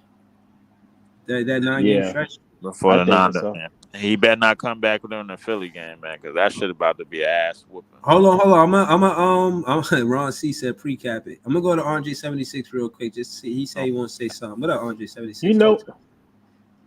What up, Breezy? Salute the panel. Salute the channel, bro. You talking about player development, but you're not giving me a chance to develop into this conversation. That's a little bit odd, right? Nah. I want you. I honestly want to hear your take on player development because you're 76er fan and everything that happened with Joel B, Ben Simmons, and etc. I wanted to hear from your perspective on everything with player development and Maxey stepping up. And, you know, remember that take that me and you had about Maxey and everything like that. So right. I mean, the Sixers don't really have a great player development program, in my opinion. Because if you look at, when is the last time the Sixers really developed a player? Now, Maxey had his own talent. Joel had his own talent. Maxey. Bro. Maxey. They had their own talent, bro. Nah, Maxey was already good, man. It's just him wanting to actually be that guy. Like, this, you'll be surprised. A lot of guys don't want to be like Kobe Bryant, man. They don't have the mindset for it. So the mindset, right? But if a team like shows you that they're willing to invest in the player in terms of developing his skills, like that's a great sign because a lot of teams. What would you say? I said shout to Nets world. A lot of teams really like to go out there and get free agents like the Lakers, like the Knicks, and what have you. But the Miami Heat and other teams are willing to develop players, which it builds a player's mindset in terms of him wanting to be something in the league. But if you get drafted to a team that's not really invested into developing players, because some teams just like to draft. But if you fall into the Sixers, that's a terrible situation for you. But if you fall into Miami Heat, I can even put the Orlando Magic as one of them. You're gonna develop pretty good and be something in this league, bro. Well, in terms of development, and I guess you worded it a whole lot better, Dre, because Cam Thomas got his own. He got his own talent. Like, right. At least I know everything that he's doing now, he was doing at LSU. You know, right? I'm not gonna give Brooklyn the credit for that. I'm not. Of course, I'm not giving Brooklyn credit for that. But like in terms of like the trend, if we want to go on with the trend of Wofford's and the Jalen Wilsons and the Clownies, depending on how they turn out, then that would be development, bro. Like, but Trendon Watford, bro, like he eased his way into the rotations and shit. And I think Armani Brooks already has his own talent. He came in as a spot up shooter. We already knew what he could do. You know what I'm saying? So I would like to see them more now that Cam Thomas and Ben Simmons is out. But man, listen, I guess I'm the only naive one, man. Fuck that shit, man. I want us to breeze through this whole goddamn league realistically, bro. The hell with all these damn teams, bro. So what the record look like if we breeze through the league? If we breeze through the league, what the record look like? We should win the next 40 games. Fuck that. Wait, 40? Yes. Damn. 40 straight? Yes, 40 straight. Yes, I said it. Bro, this team, I'm telling you, bro, this team, bro, you could coach this team in your sleep, bro. Like, all you niggas got to do is just get the goddamn rotations correct. That's it. That's all Bro, it's niggas got. not easy like it seems though. It is easy like it seems, bro. We got a whole bunch of niggas out here, but the reason why, bro, because we got a whole bunch of dudes out here that could, but like everybody know, not like it's a whole bunch of things that we know about this team. Everybody knows somebody. Everybody came from one place. Like at least one or two players came from one place, bro. And not only that, everybody is out here extra motivated because it's a lot of players that want to get paid, and it's a lot of players that see the different players on the other side of the court, and they get that extra boost and that extra something, man. Yeah, Like, Leaf, that could be a good thing and a bad thing too. can it be? All right, well, you got to preach the bad thing for me because I already know the good part. So. What y'all think about Brock Word comment about? I think the glory is watching him get better because I agree with him. You know, watching Cam Thomas become this dynamic player. I think the glory is watching us. They're watching us get better completely as a unit, bro. Like no, of course, of course. I'm not saying that, but part of the reason that I did this show is to say that, you know, again, like Wesley Persons, he made Jay a fan. You know, certain players make you a fan of the game, and I'm saying that Cam Thomas, he's playing so great as a teammate, not just a great player, but as a teammate. That I love this team. I love this iteration. I think that this is a better iteration than that one that we just have with KD and Kyrie. And I'm saying it in a team sense. You know, I think this is going to be a better team. You might have two more dominant individual scorers in KD and Kyrie, and which might be debatable one day. But for right now, we're not going to argue that. The point is that this team looks like a well-oiled machine opposed to Steve Kerr, at the driver's seat. I'd rather have Jack Vaughn at the driver's seat. I mean, my fault, not Steve Kerr, Steve Nash. I'd rather have Jack Vaughn at the driver's seat, you know what I mean, being the head coach opposed to Steve Nash. I don't think it's the same thing. I think Jack Vaughn is a better coach. I see more timeouts, more adjustments, more challenges, more in the face of the ref, and arguing there, you know, whether the right or wrong, or you know what I mean, just letting the refs have it if they thought it was. Hey, Steve Nash did get kicked out of a game though. That was one time in 4 seasons. That was a glory. That was a glory for a Net fan. They see Nash. I mean, that mad. You know what I mean? That was against us, right? Maybe. That might have been against our brother. But Brock Word comment, yes, it is a glory watching him get better, especially Cam Thomas. He's my favorite player. And I tell you, bro, like this continuation of like us, you know, being up and down, bro. Like, listen, I'm real patient, bro. I'm gonna give it some more games. I'm telling you, bro, right now, bro. I'm gonna give it some more games, but I know this team. I know that the true selling of this year's team, bro. I really do know it, bro. Like, and everybody else gonna laugh and say, like, yo, come on, the Leaf, bro. You being unrealistic and shit, man. Let's say the third. Fuck all that, bro. Like, I already know the goddamn realistic shit of this team, bro. And can't nobody tell me different. I do, bro. Like, I stand on that. I'm standing on business, man, when I talk about that shit, bro. I'm not leaning. I'm telling 40 you. straight. He said 40 straight, man. He meant that. Yeah, we should win 40 straight, but I already know it ain't gonna happen. But because one, we ain't healthy. Two, we don't have the lineups right, bro. And three, the players that we supposed to bring up when we missing players, we don't bring up. And this is the things we was expecting Armani Brooks sighting yesterday. We ain't get it. Yeah, that would have been nice. For some reason, bro, we ain't get it. And this is the dude that helped us. Yeah, they sent him back to the G League. I could have sworn I seen something. Yeah, he's back in the G League. Yeah, send him back to the G League. Yeah. Bro, he's a sniper. Big time sniper. And on top of that, he's athletic too. It's not that he just. I mean, he can get down, up and down the court. We play some defense. Finish at the rim. I like Armani Brooks. Yeah, Hooper. I'm glad he on the team. I think we don't miss Joe Harris with somebody like Armani Brooks on the team. You know what I'm saying? Yeah, hopefully y'all don't trade him. Nah, we should keep him. Yeah. Because especially if we don't know how healthy this team is going to be. Again, we missed him in that Miami game. I'm surprised Jack Vaughn didn't call his number. He always tell the players, yo, be ready for me to call your number. You know, it'd be nice if they did call his number. But that's what we saying. You was just up here praising Vaughn, and we was just saying it's like some of the shit he be doing. It's like, not letting the young guys play, fucking doing the small ball shit. Like, come on, there's no reason why Monty shouldn't have played in that game, bro. Like, why'd you not play the man? He won you the last one when he was there. Okay. Yeah, I don't know. I guess he has a lot of people that's ahead of him in the rotation, man. You have Cam. I don't know, man. It's hard. You got it's like, was it 40 something minutes in a game? And I don't know. The thing is, bro, hey, Brooklyn Hoops, the thing is, the guys that Vaughn are relying on to close games and to win us games and to keep us in games aren't doing it. The Cam Thomases, the Royce O'Neals, the Spencer Dinwiddie's, at least they're not doing it at a consistent rate. You see what I'm saying? Well, Cam Thomas is still learning, though. That's what I'm saying. Not Cam Thomas. Excuse me, Cam Johnson. I mean, okay. Johnson. Yeah, I was about to say, you hurt my net fan soul when you said that. Yeah, no, my bad. Cam Johnson, CJ. Hell no, I love Cam Thomas, CJ.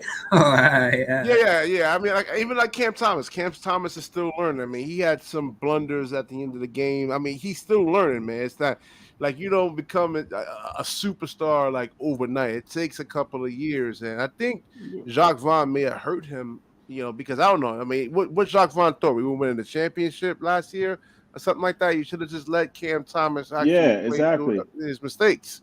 So, but not only that, people got to understand Cam. Maybe that was protecting him from injury. Bro, it's different when teams know about you now. Like teams know about Cam Thomas.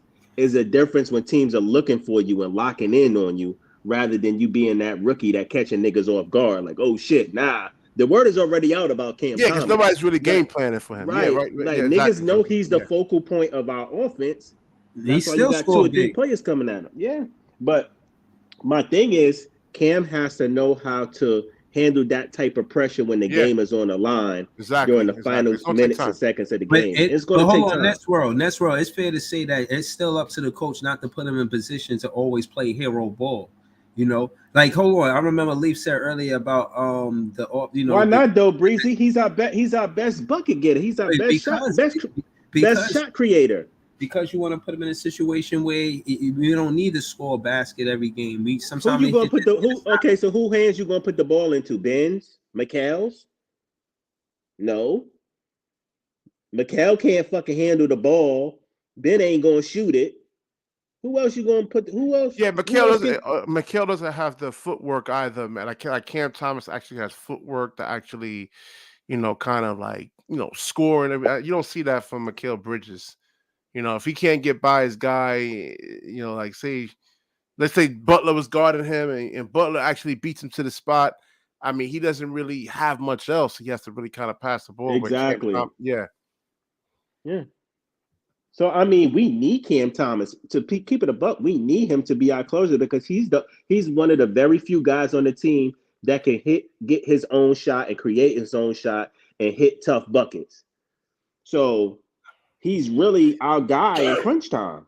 Yeah, I agree with that, bro. All I'm saying is we don't want to put him in a situation where we always need to score the ball to win the game. Sometimes before we need to score the ball, we get a stop.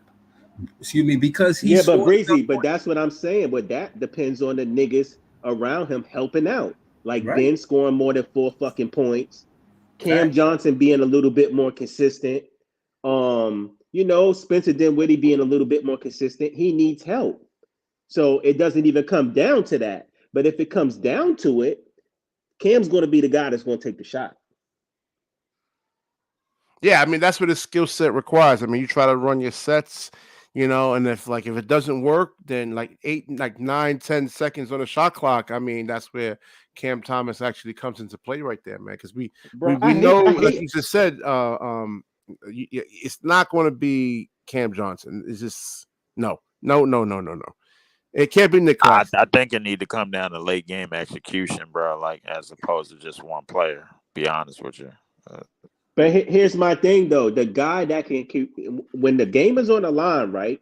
The guy that can handle the ball and create his own shot is more than likely going to get the ball. Now it's up to Cam Thomas to start making better decisions. Like, hey, if I can't get a shot off, I got Mikal over there in that corner. I got CJ right there. You know what I mean? To make the right play.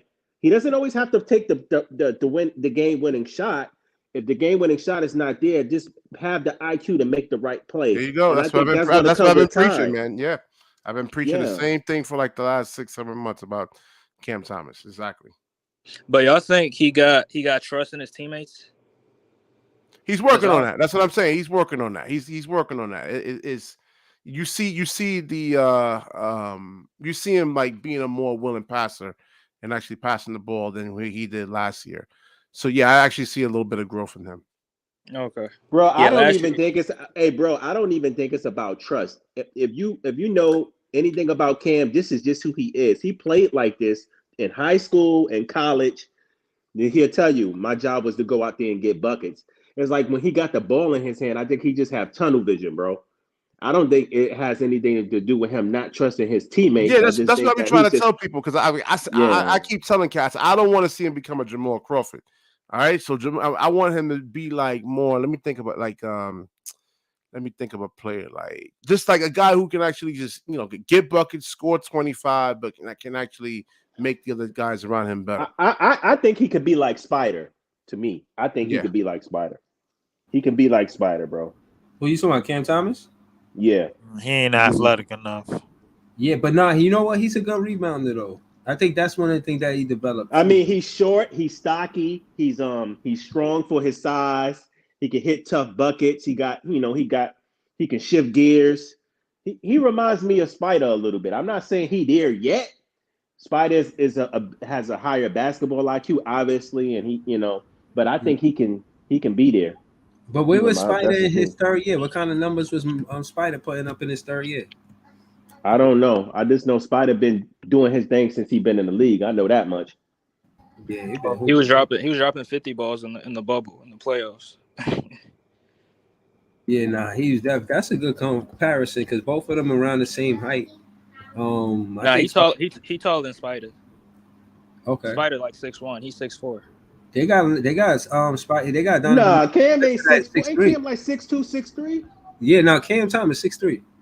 They got Donovan Mitchell is 6'3". They got him listed at 6'3". Are you sure? Because I've seen him before. I'm absolutely sure. I'm looking at it right now. Wow. So, and damn, they say he out. He not playing. That's why the Cleveland not playing well like that because they out. I mean, Donovan Mitchell not playing. Yeah, he's been dealing with injuries. Him, DG, Jared Allen. Yeah. There's some injuries going on. That's why when people be like, yo, we should get Spider, we should get Zach. I'm like, no, them niggas is cool, but they don't move the needle. Like, if we just give Cam some time, he could become that. Like, he ain't too far behind. I don't think anyway. He just need the PT. Cam Thomas? Yeah, Cam Thomas. Yeah. Oh, okay. Yeah, I agree. I thought you were talking about Cam Johnson. Hell no. Hell no. Yeah, but when Cam Johnson was at Phoenix, man, he was. I mean, I was looking at like some of the games, like 36 points. I haven't. We saw it in the previous game with Cam Johnson, man. But the impact, but like I know when we played them last year before, like they came to Brooklyn, when Cam Johnson was killing us, man. Yeah, he cooked us. He was hitting half court shots and everything. I think that was his first game back too. It was in Phoenix. But the thing about Cam Johnson is he's a bench player. He been feasting on second and third units. The nigga's a fringe starter for real. He ain't been doing this shit starting, bro. He's a fucking fringe starter. Let's keep it a buck. I mean, yeah, you got a point. Yeah.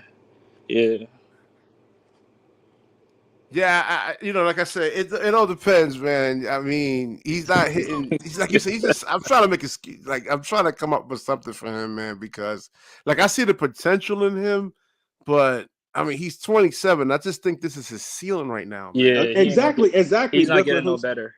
It's his ceiling, and I've been telling niggas that. So all the Cam Johnson fans out there, I asked them this one question, Brooklyn Hoops. I'm like, name me one thing that Cam Johnson does exceptionally well. You can't name me one fucking thing. No, I mean what got him into the NBA is his shooting. I mean, he's an excellent, catch and shoot player. But then, like if you run him off the line, like a Kyle Korver, you run him like Kyle Korver off the line when he was playing. I mean, he's just useless. Yeah, because he's not fast. He don't got no bag, and he's not strong and he's not a great finisher. No, he can finish. I mean, he dunked it on what's his name? He actually knocked the Philadelphia 76ers out of the playoffs last year. Yeah, he dunked it on Embiid, and we showed that. I showed that. Hey, to me, he's mid, bro. He's mid. I mean, he's not trash, but he's nothing to write home about either. He's not no $90 million contract player. I tell you that. He's not that. I hate to be like the negative Nancy, but I'm watching this guy. No. I mean, because I praised him in the past. I'm like, hold on, man. Like, but that was kind of to stay with Mikal Bridges. That wasn't just because of his output. That was him, pairing with Mikal Bridges. Let's compare Cam Johnson to Joe Johnson or something like that, man. Like Joe Johnson got a handle, can not even close. Not even close. I mean, he's not there, And I'm like, not Cam. Yeah, Johnson's that's what I'm saying. there. But Joe was crafty. Yeah. He wasn't the fastest. But he was crafty as fuck. Yeah, he knew how to create space to get a shot off. Pull up ball. He can't do that. The thing is with Cam Johnson, I'm noticing you run him off the 3-point line. I mean, he doesn't have like a 1-2 dribble pull up from the midi right there. Doesn't have that. I don't know. That's what I'm trying to figure out. That nigga, half the time, that nigga just be running around out there, bro. I ain't gonna hold you. He listen. Cam gonna have his games, right? He gonna have his games. He gonna have his games where he shine. But for the most part, it's gonna be a bunch of running around, bro, and him doing stupid shit and missing a bunch of threes. You want him to run around, like you want him to move without the basketball. I mean, a lot of players hate chasing. Like who was that? Like cat Richard Hamilton. I mean, you hate Reggie Miller. You hate chasing these guys around. Steph Curry. But again, when they they run through picks and screens. But then again, like I said, when you in Cam Johnson's airspace, and you really, I mean, what can he do except shoot it? Because but what's the thing though? He's not a great of a shooter as all those guys you named. They shoot way better than him. Yeah. So you're right. I mean, so when your bread and butter is for you to run around screens and shoot threes, and you can't do that half the time. Yeah, that's what I'm saying. What are you good at? I'm like, what the hell, man? It's just he's too inconsistent for like 100. He got like $106 million, man. I'm like. Yep. 90 guaranteed, 106. Oh, 90 guaranteed, right? Okay. Yeah. Spencer Dinwiddie. What about him? Too inconsistent, man. Now the question on the screen. Oh. What was the question? No, that's probably now. Listen, if we talk about Spencer Dinwiddie, we're gonna offend Claude Smith, man. Because if I do a Spencer Dinwiddie video, man, like he kills me, man. He really gets on me. I mean, I like Spencer. Spencer's up and down like a roller coaster. He's another one. He's inconsistent. But there's one thing I will say about Spencer, though. He has his faults, but I have seen Spencer control the game, right? Put his imprint on the game. I have seen him win games for us. I can't say the same thing about Cam Johnson. Yeah, I agree, man. I agree with you 1,000%, man. Oh, the question. Oh, here's a question over here. Which Brooklyn Nets player do you see our front office trading before the trade deadline? That's a tough one over there, man. I think it's going to be Royce and Spencer. Royce and Spencer. I'm gonna say. Damn, that is a tough one, man. Maybe Royce, but for who? We need somebody that can push the pace, who could control the ball. Royce is a Swiss Army knife, though, man. I'm not so easy to let him go, man. He's another one, though, Breezy. What does he do? He's like hit or miss, and he doesn't do anything. Okay, he shoots threes. I'll give him that. He's okay. Defense. He can defend. Did you see what everybody's saying that? But you see what Jimmy Butler did to this nigga the other day? I mean, that's Jimmy though. That's Jimmy. But the ref, like I was saying when I came on this show, I mean the referees were like kind of like giving Jimmy some bullshit calls. I agree. I mean, Royce would play good defense, verticality, and like Jimmy would initiate the contact and they called the foul. I'm like, I agree with you on that. It's so much defense you can play on a player when the refs is calling pity pat bullshit. Yeah, exactly. And that's why I hate when we play the Bucks, because Giannis can be the most physical motherfucker on earth. But as soon as you fucking breathe on this nigga, they blowing the whistle. They're calling fouls. I'm like, I'm like, this nigga's out here elbowing niggas, forearming niggas, running niggas over. But you can't touch Giannis though. Yeah, he playing football. He playing football out there. Right. Yeah, the nigga's a protected football player on the fucking court, bro. He's a protected football player.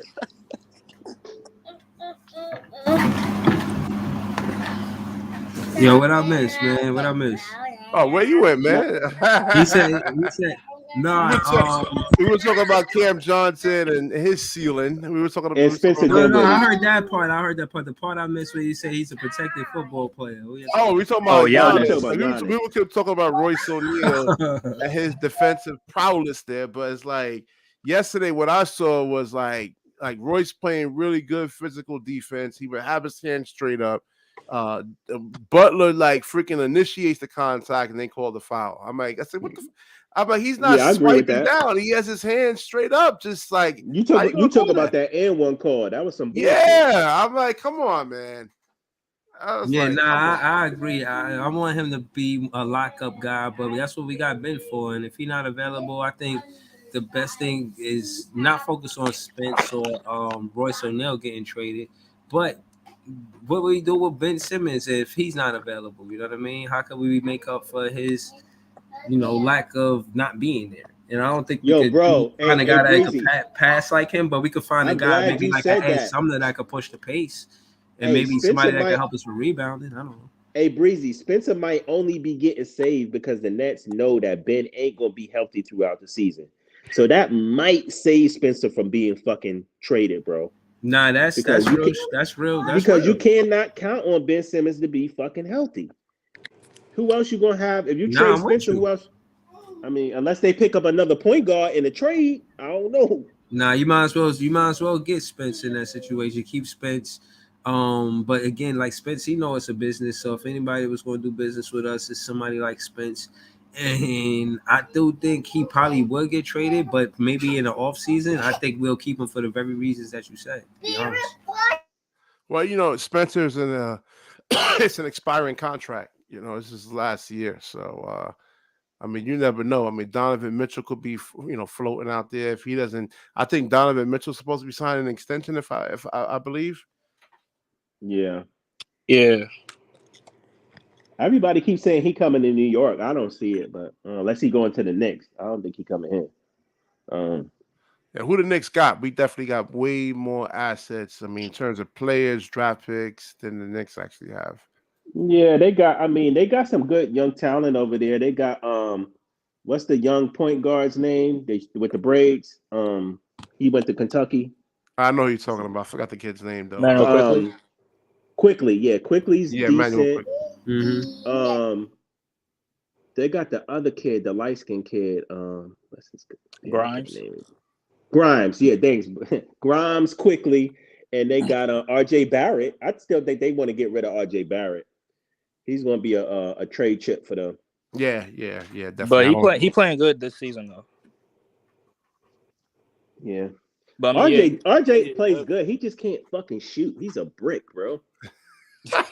He can't shoot to save his life. I haven't watched him this season, but from the previous years of me watching him, he's good in transition, but he can't shoot that good. He's not that good in the half court set.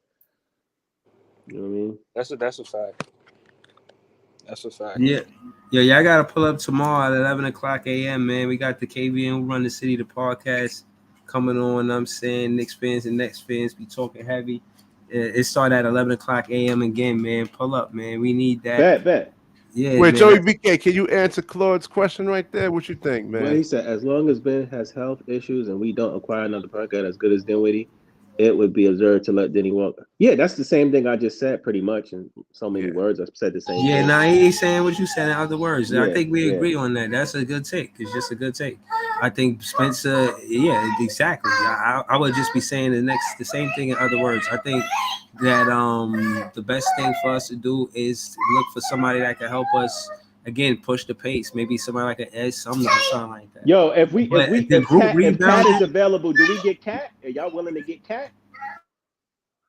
As long as he doesn't actually think he's the man, if he can actually stay out there and space the floor.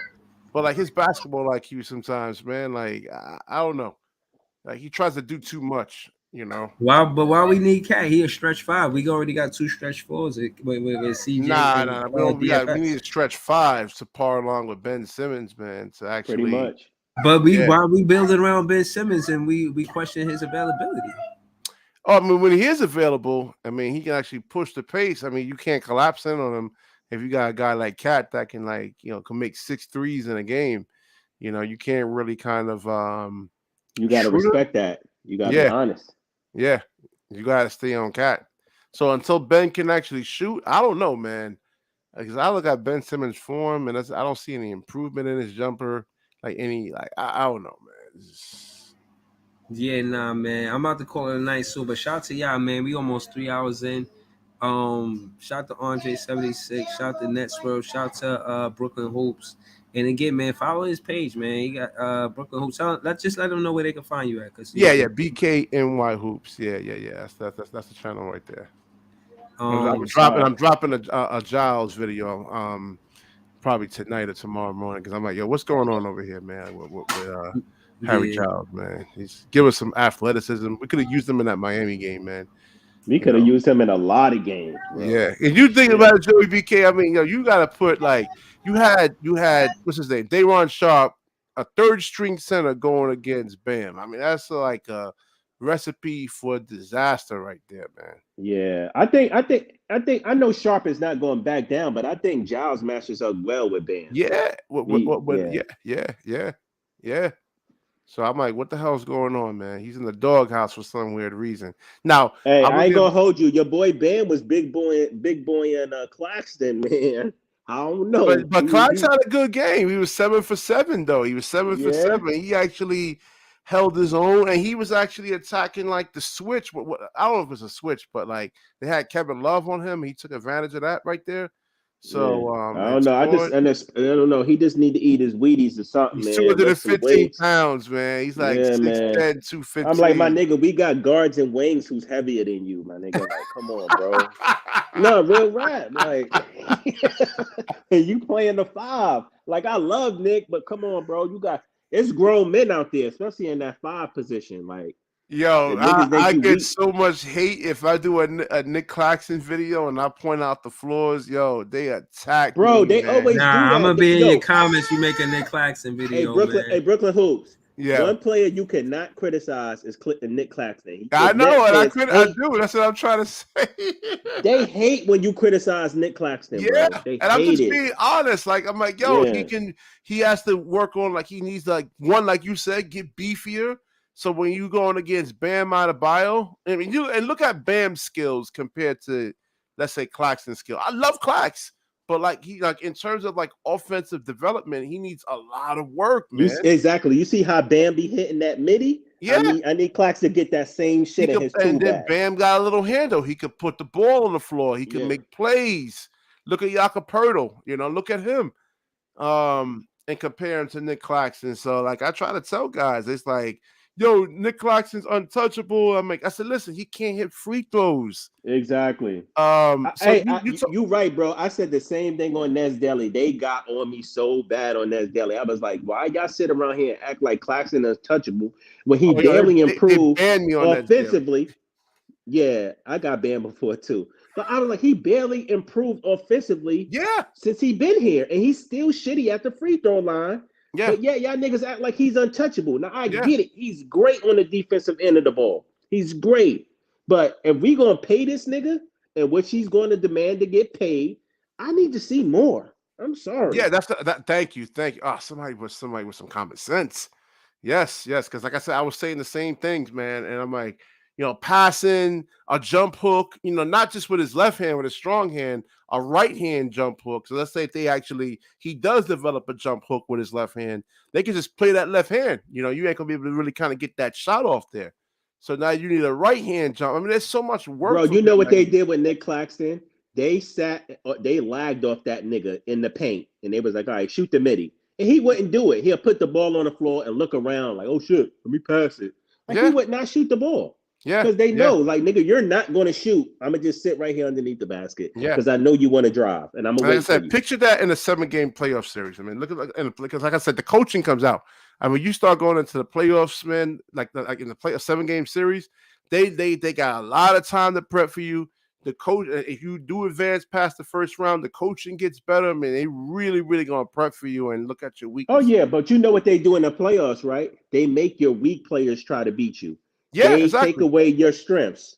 Yeah. They're like, Yeah. okay, we're gonna let And Nick that's what I'm Claxton and saying. Ben Like people Simmons get beat him. mad at me when I make a anti like Nick Claxton. I said, listen, I love him. I said, listen, I love his game. I love him, but he has a lot of flaws. He does, man. I mean, everybody can improve, man. It ain't. I mean, they act like it's nobody perfect out No, there. but We like you just want want to to see. like because I did the video I did was like, all right, if you got to pay Ben Simmons and you got to pay Claxton. You can't do both. I don't think you could do both. But who would you actually choose? Nick Claxton. You would say Claxton over Ben Simmons. Hell yeah, any day of the season. All right, forget about the injuries. Seriously, I can't forget about the injuries. I'm making my decision because of the injuries. Oh, that's Breezy saying that. Oh, yeah. All right, without the injuries.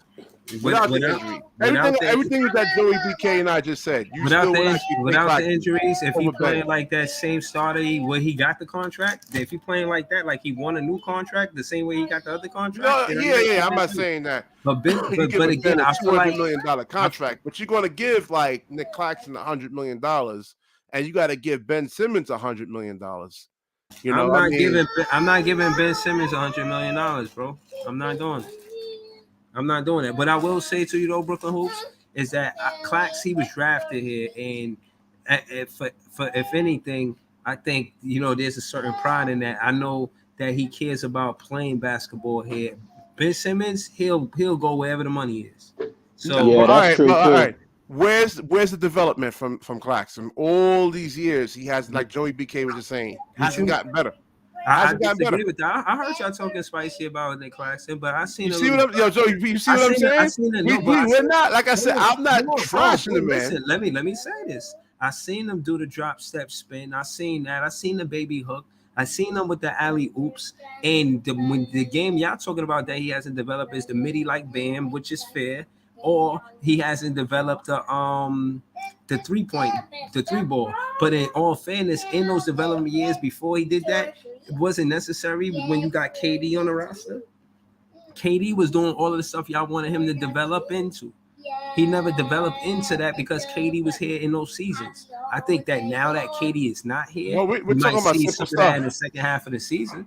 We're talking about simple things like free throw shooting, passing. His free throw shooting was the other day. Yeah, I mean, you trust him in a 7-game series? We're not talking series? about the other day though, Breezy. Look at his free throw percentage since he's been in the league. Yeah, no, it can be better. Really hasn't improved. It can be. Yeah, that's fair. I ain't mad at y'all for that. I like it. I'm not shitting on Clarks. I like him, but I'm just pointing out the flaws in his game and things that he actually has to work on and develop. And I haven't seen it for all these years. Was it like 3 or 4 years now? Like I haven't seen any real like dramatic improvement to say, hey, because I don't think he's even going to make an all-star team. All right, do you actually think that in his career will Nick Claxton actually make an all-star team?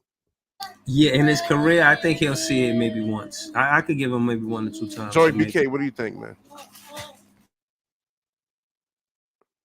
Where's Joey BK at? My bad, I'm right here. I ain't Will Nick Claxton ever make an all-star team? Hey, Breezy, I know y'all like Claxton. I'm not a Claxton hater, but me personally, I think he reached his ceiling, bro. That's just my take. And no, he will not because he reached his ceiling. Okay, so what you think his max what kind of numbers is his peak numbers then for points and rebounds? If you say that. Like 14 points, 12 to 14 points a game. Because you're asking him to be like, I mean, to develop all these skills on the NBA level, man. I mean, he needs to be in the gym like I don't see him doing it. It's hard, man. I mean, he can do it like I said against like they you and I. They said he was in the gym. I can't really tell though. I can tell with Cam Thomas. I can't really tell with Clark because he looked the same fucking player offensively to me from last year. Yeah. I'll see. I want to give it some more time. I see the little fake dribble. I want to fake dribble handoff but like I said, like can he pass if they collapse into him? You know, because he can't. I mean, he hasn't shown that he can actually make plays. Like Bam can make plays. All right, he can handle the basketball and he can actually make plays. You know, we haven't seen that from Claxton. Yeah. Put it like this: Bam can make lemonade out of lemons. He could take what the defense is giving him, and he's going to make a right play, or he's going to hit the midi, or he's going to fly by you and dunk on you. Like he has options. Like Claxton don't have too many options because he don't got too many offensive skill sets. That's all we saying.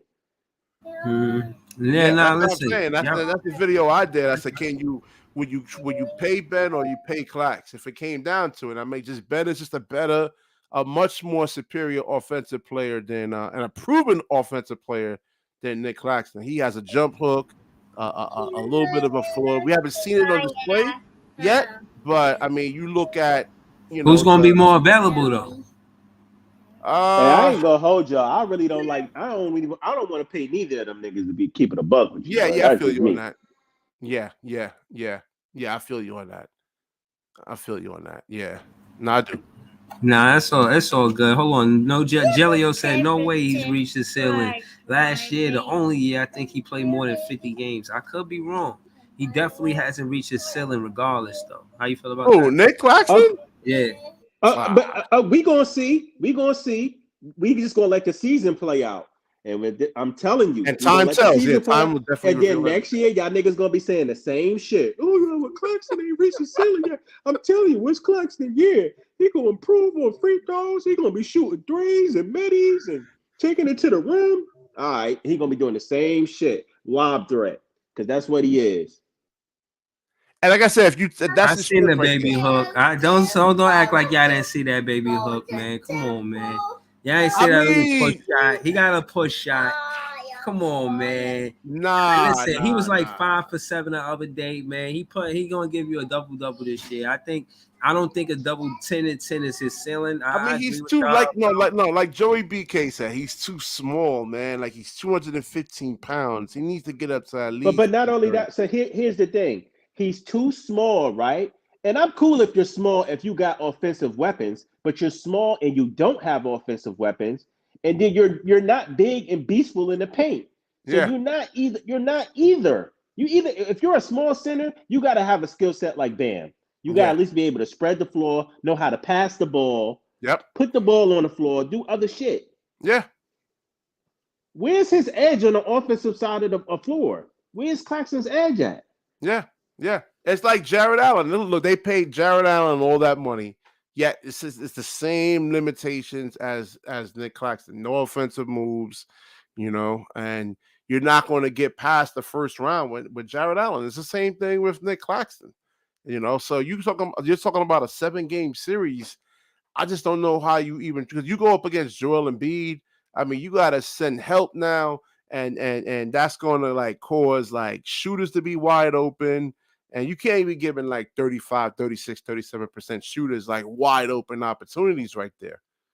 So we need somebody that can actually like put up some resistance against like the Giannis's and like even Porzingis. Porzingis can actually torch Claxton. He can't guard. I mean, this is so many guys in the East that he just doesn't match up with. Jakob Poeltl, he's not going to be able to guard Jakob Poeltl or Bam, so yeah. I think Breezy dropped off, right? Damn, I felt bad. This sounds like a Nick Claxton bashing. Yeah, I'm just being real though, man. Like I said, I mean, I did a couple of videos on Nick Claxton, and like, I got mad hate, man. I'm mad. Yeah, because but you know who else was like that with the Nets? You could not criticize Joe Harris that one time. Oh my God. Before like fans started to really see that Joe Harris was shit, you could not criticize him. Joe Harris could do no wrong. He was the Nets golden boy. Yeah. No. And like I said, we saw it in the set, and like I said, but Brooklyn Hoops, that's just them being homers, bro. You know how it goes. You're right. Come here. Yeah, no, I feel you on that, man. I feel you on that. I mean, I'm just like I said, I'm gonna be honest. I'm gonna be real, man. Yeah. I mean, I'm a homer, but I'm a realist too. Like because I want the team to get better. Yeah, I don't give a shit about the. I mean, I care about the player, but I care about what's on front of the jersey more. I care about the team's success more than a player's success. Yeah, most definitely. That's just me, And like we said, we just pointing out the deficiencies. That don't mean like I think he trashed. Yeah. But we just, we want to see him get better. Even Luka Doncic has deficiencies, man. He looks like he gotta get in better shape. to where he can actually play some defense, man. You know what I'm saying? Yeah. So I mean, I'm just pointing out deficiencies in their games, man. Like I said, Yeah. just look at Jakob Poeltl. Go look at Jakob Poeltl highlights. You know, just go look at him, man. And you'll see him like, damn, he's not like Nick Claxton's not even on Jakob Poeltl's. Hey, Brooklyn Hoops. They said Nick Claxton ain't reached his ceiling yet. What year is Nick Claxton in? Is it third? It's his fourth year, right? No, third, I think fourth it's like year. number 4 or 5. Hold on, I think it's 5 now. Hold on, wait. Yeah. I don't know, man. I just want to see he was injured. He didn't play. He was more developed. Listen, if he was really good, he doesn't sit on the end of the bench or anything like that, man. You know what I'm saying? You come in and you start contributing right away. But when he got to the Nets, I mean, he was on the bench pretty much, man. Yeah. I don't know, man. Yo, now look, hold on. We're gonna figure it out though, man. I know we might not know everything after 12 games in, but listen, man, I'm gonna close out, man. This be 3 hours in. Hey, yo, man, for real though, if y'all not busy, man, pull up small at 11 o'clock a.m. All right, for sure. Yeah, definitely. Send me the reminder though, just in case I forget, Breezy. Okay, all right, cool. peace, yo. All right, man. All right, peace. Shout out to Rick Masters, man, in the building. Shout out to the Pull Up Podcast. They dope. Yeah, man. I had to handle some work earlier to actually boy BJ. You know what's up. We're gonna get to it. I said we was gonna get into debating. I'll probably get into that another time. We got to the next Twitter. A lot of us answered the question. We ain't get to ask Brooklyn Hoops how he fell in love with basketball though. I guess we should do that real quick while he's still here, man. Brooklyn Hoops, how you fell in love with basketball? I tried a lot of sports, baseball, play football, track and field. I just fell in love with basketball because you got so many like you could have like 3 or 4, 6, 8 guys, and they all look different. They all had different games. So yeah, I've been playing basketball since I was 15 years old. Man, I just fell in love with it, man. It's just I don't know. It's just that's. Yeah. What about play? What about a player? What is there a player that you? Oh, my favorite player of all time, Jason Kidd. Yeah, okay. Yeah. Watching him actually taught me how to play the game of basketball, man. Just on a cellular level. Yeah. Now we're gonna get to it a little earlier next time. We probably start the show with it. Next time. Shout out to Brooklyn Hoops, man. Like I said, follow his content, like, share, comment, subscribe. Subscribe to me too while y'all at it. You know what I mean? Yeah, definitely, man. Subscribe to Bigfanbreezy right there. Most definitely, man. We're working over here, man. Yeah, man. Shout out to the Brooklyn Nets fan base. The fan base is growing. You know what I mean? It's a 2-team city now. It's looking good for the Brooklyn Nets, man. We're real optimistic about this team, and we like this team going forward. Again, man, I appreciate the chat. Shout out to all y'all, man. Rick Masters, Claude Smith, Jelio, so many to mention. But please, man, get with me tomorrow at 11 o'clock. I'm gonna get with y'all later, man. Peace. All right, man.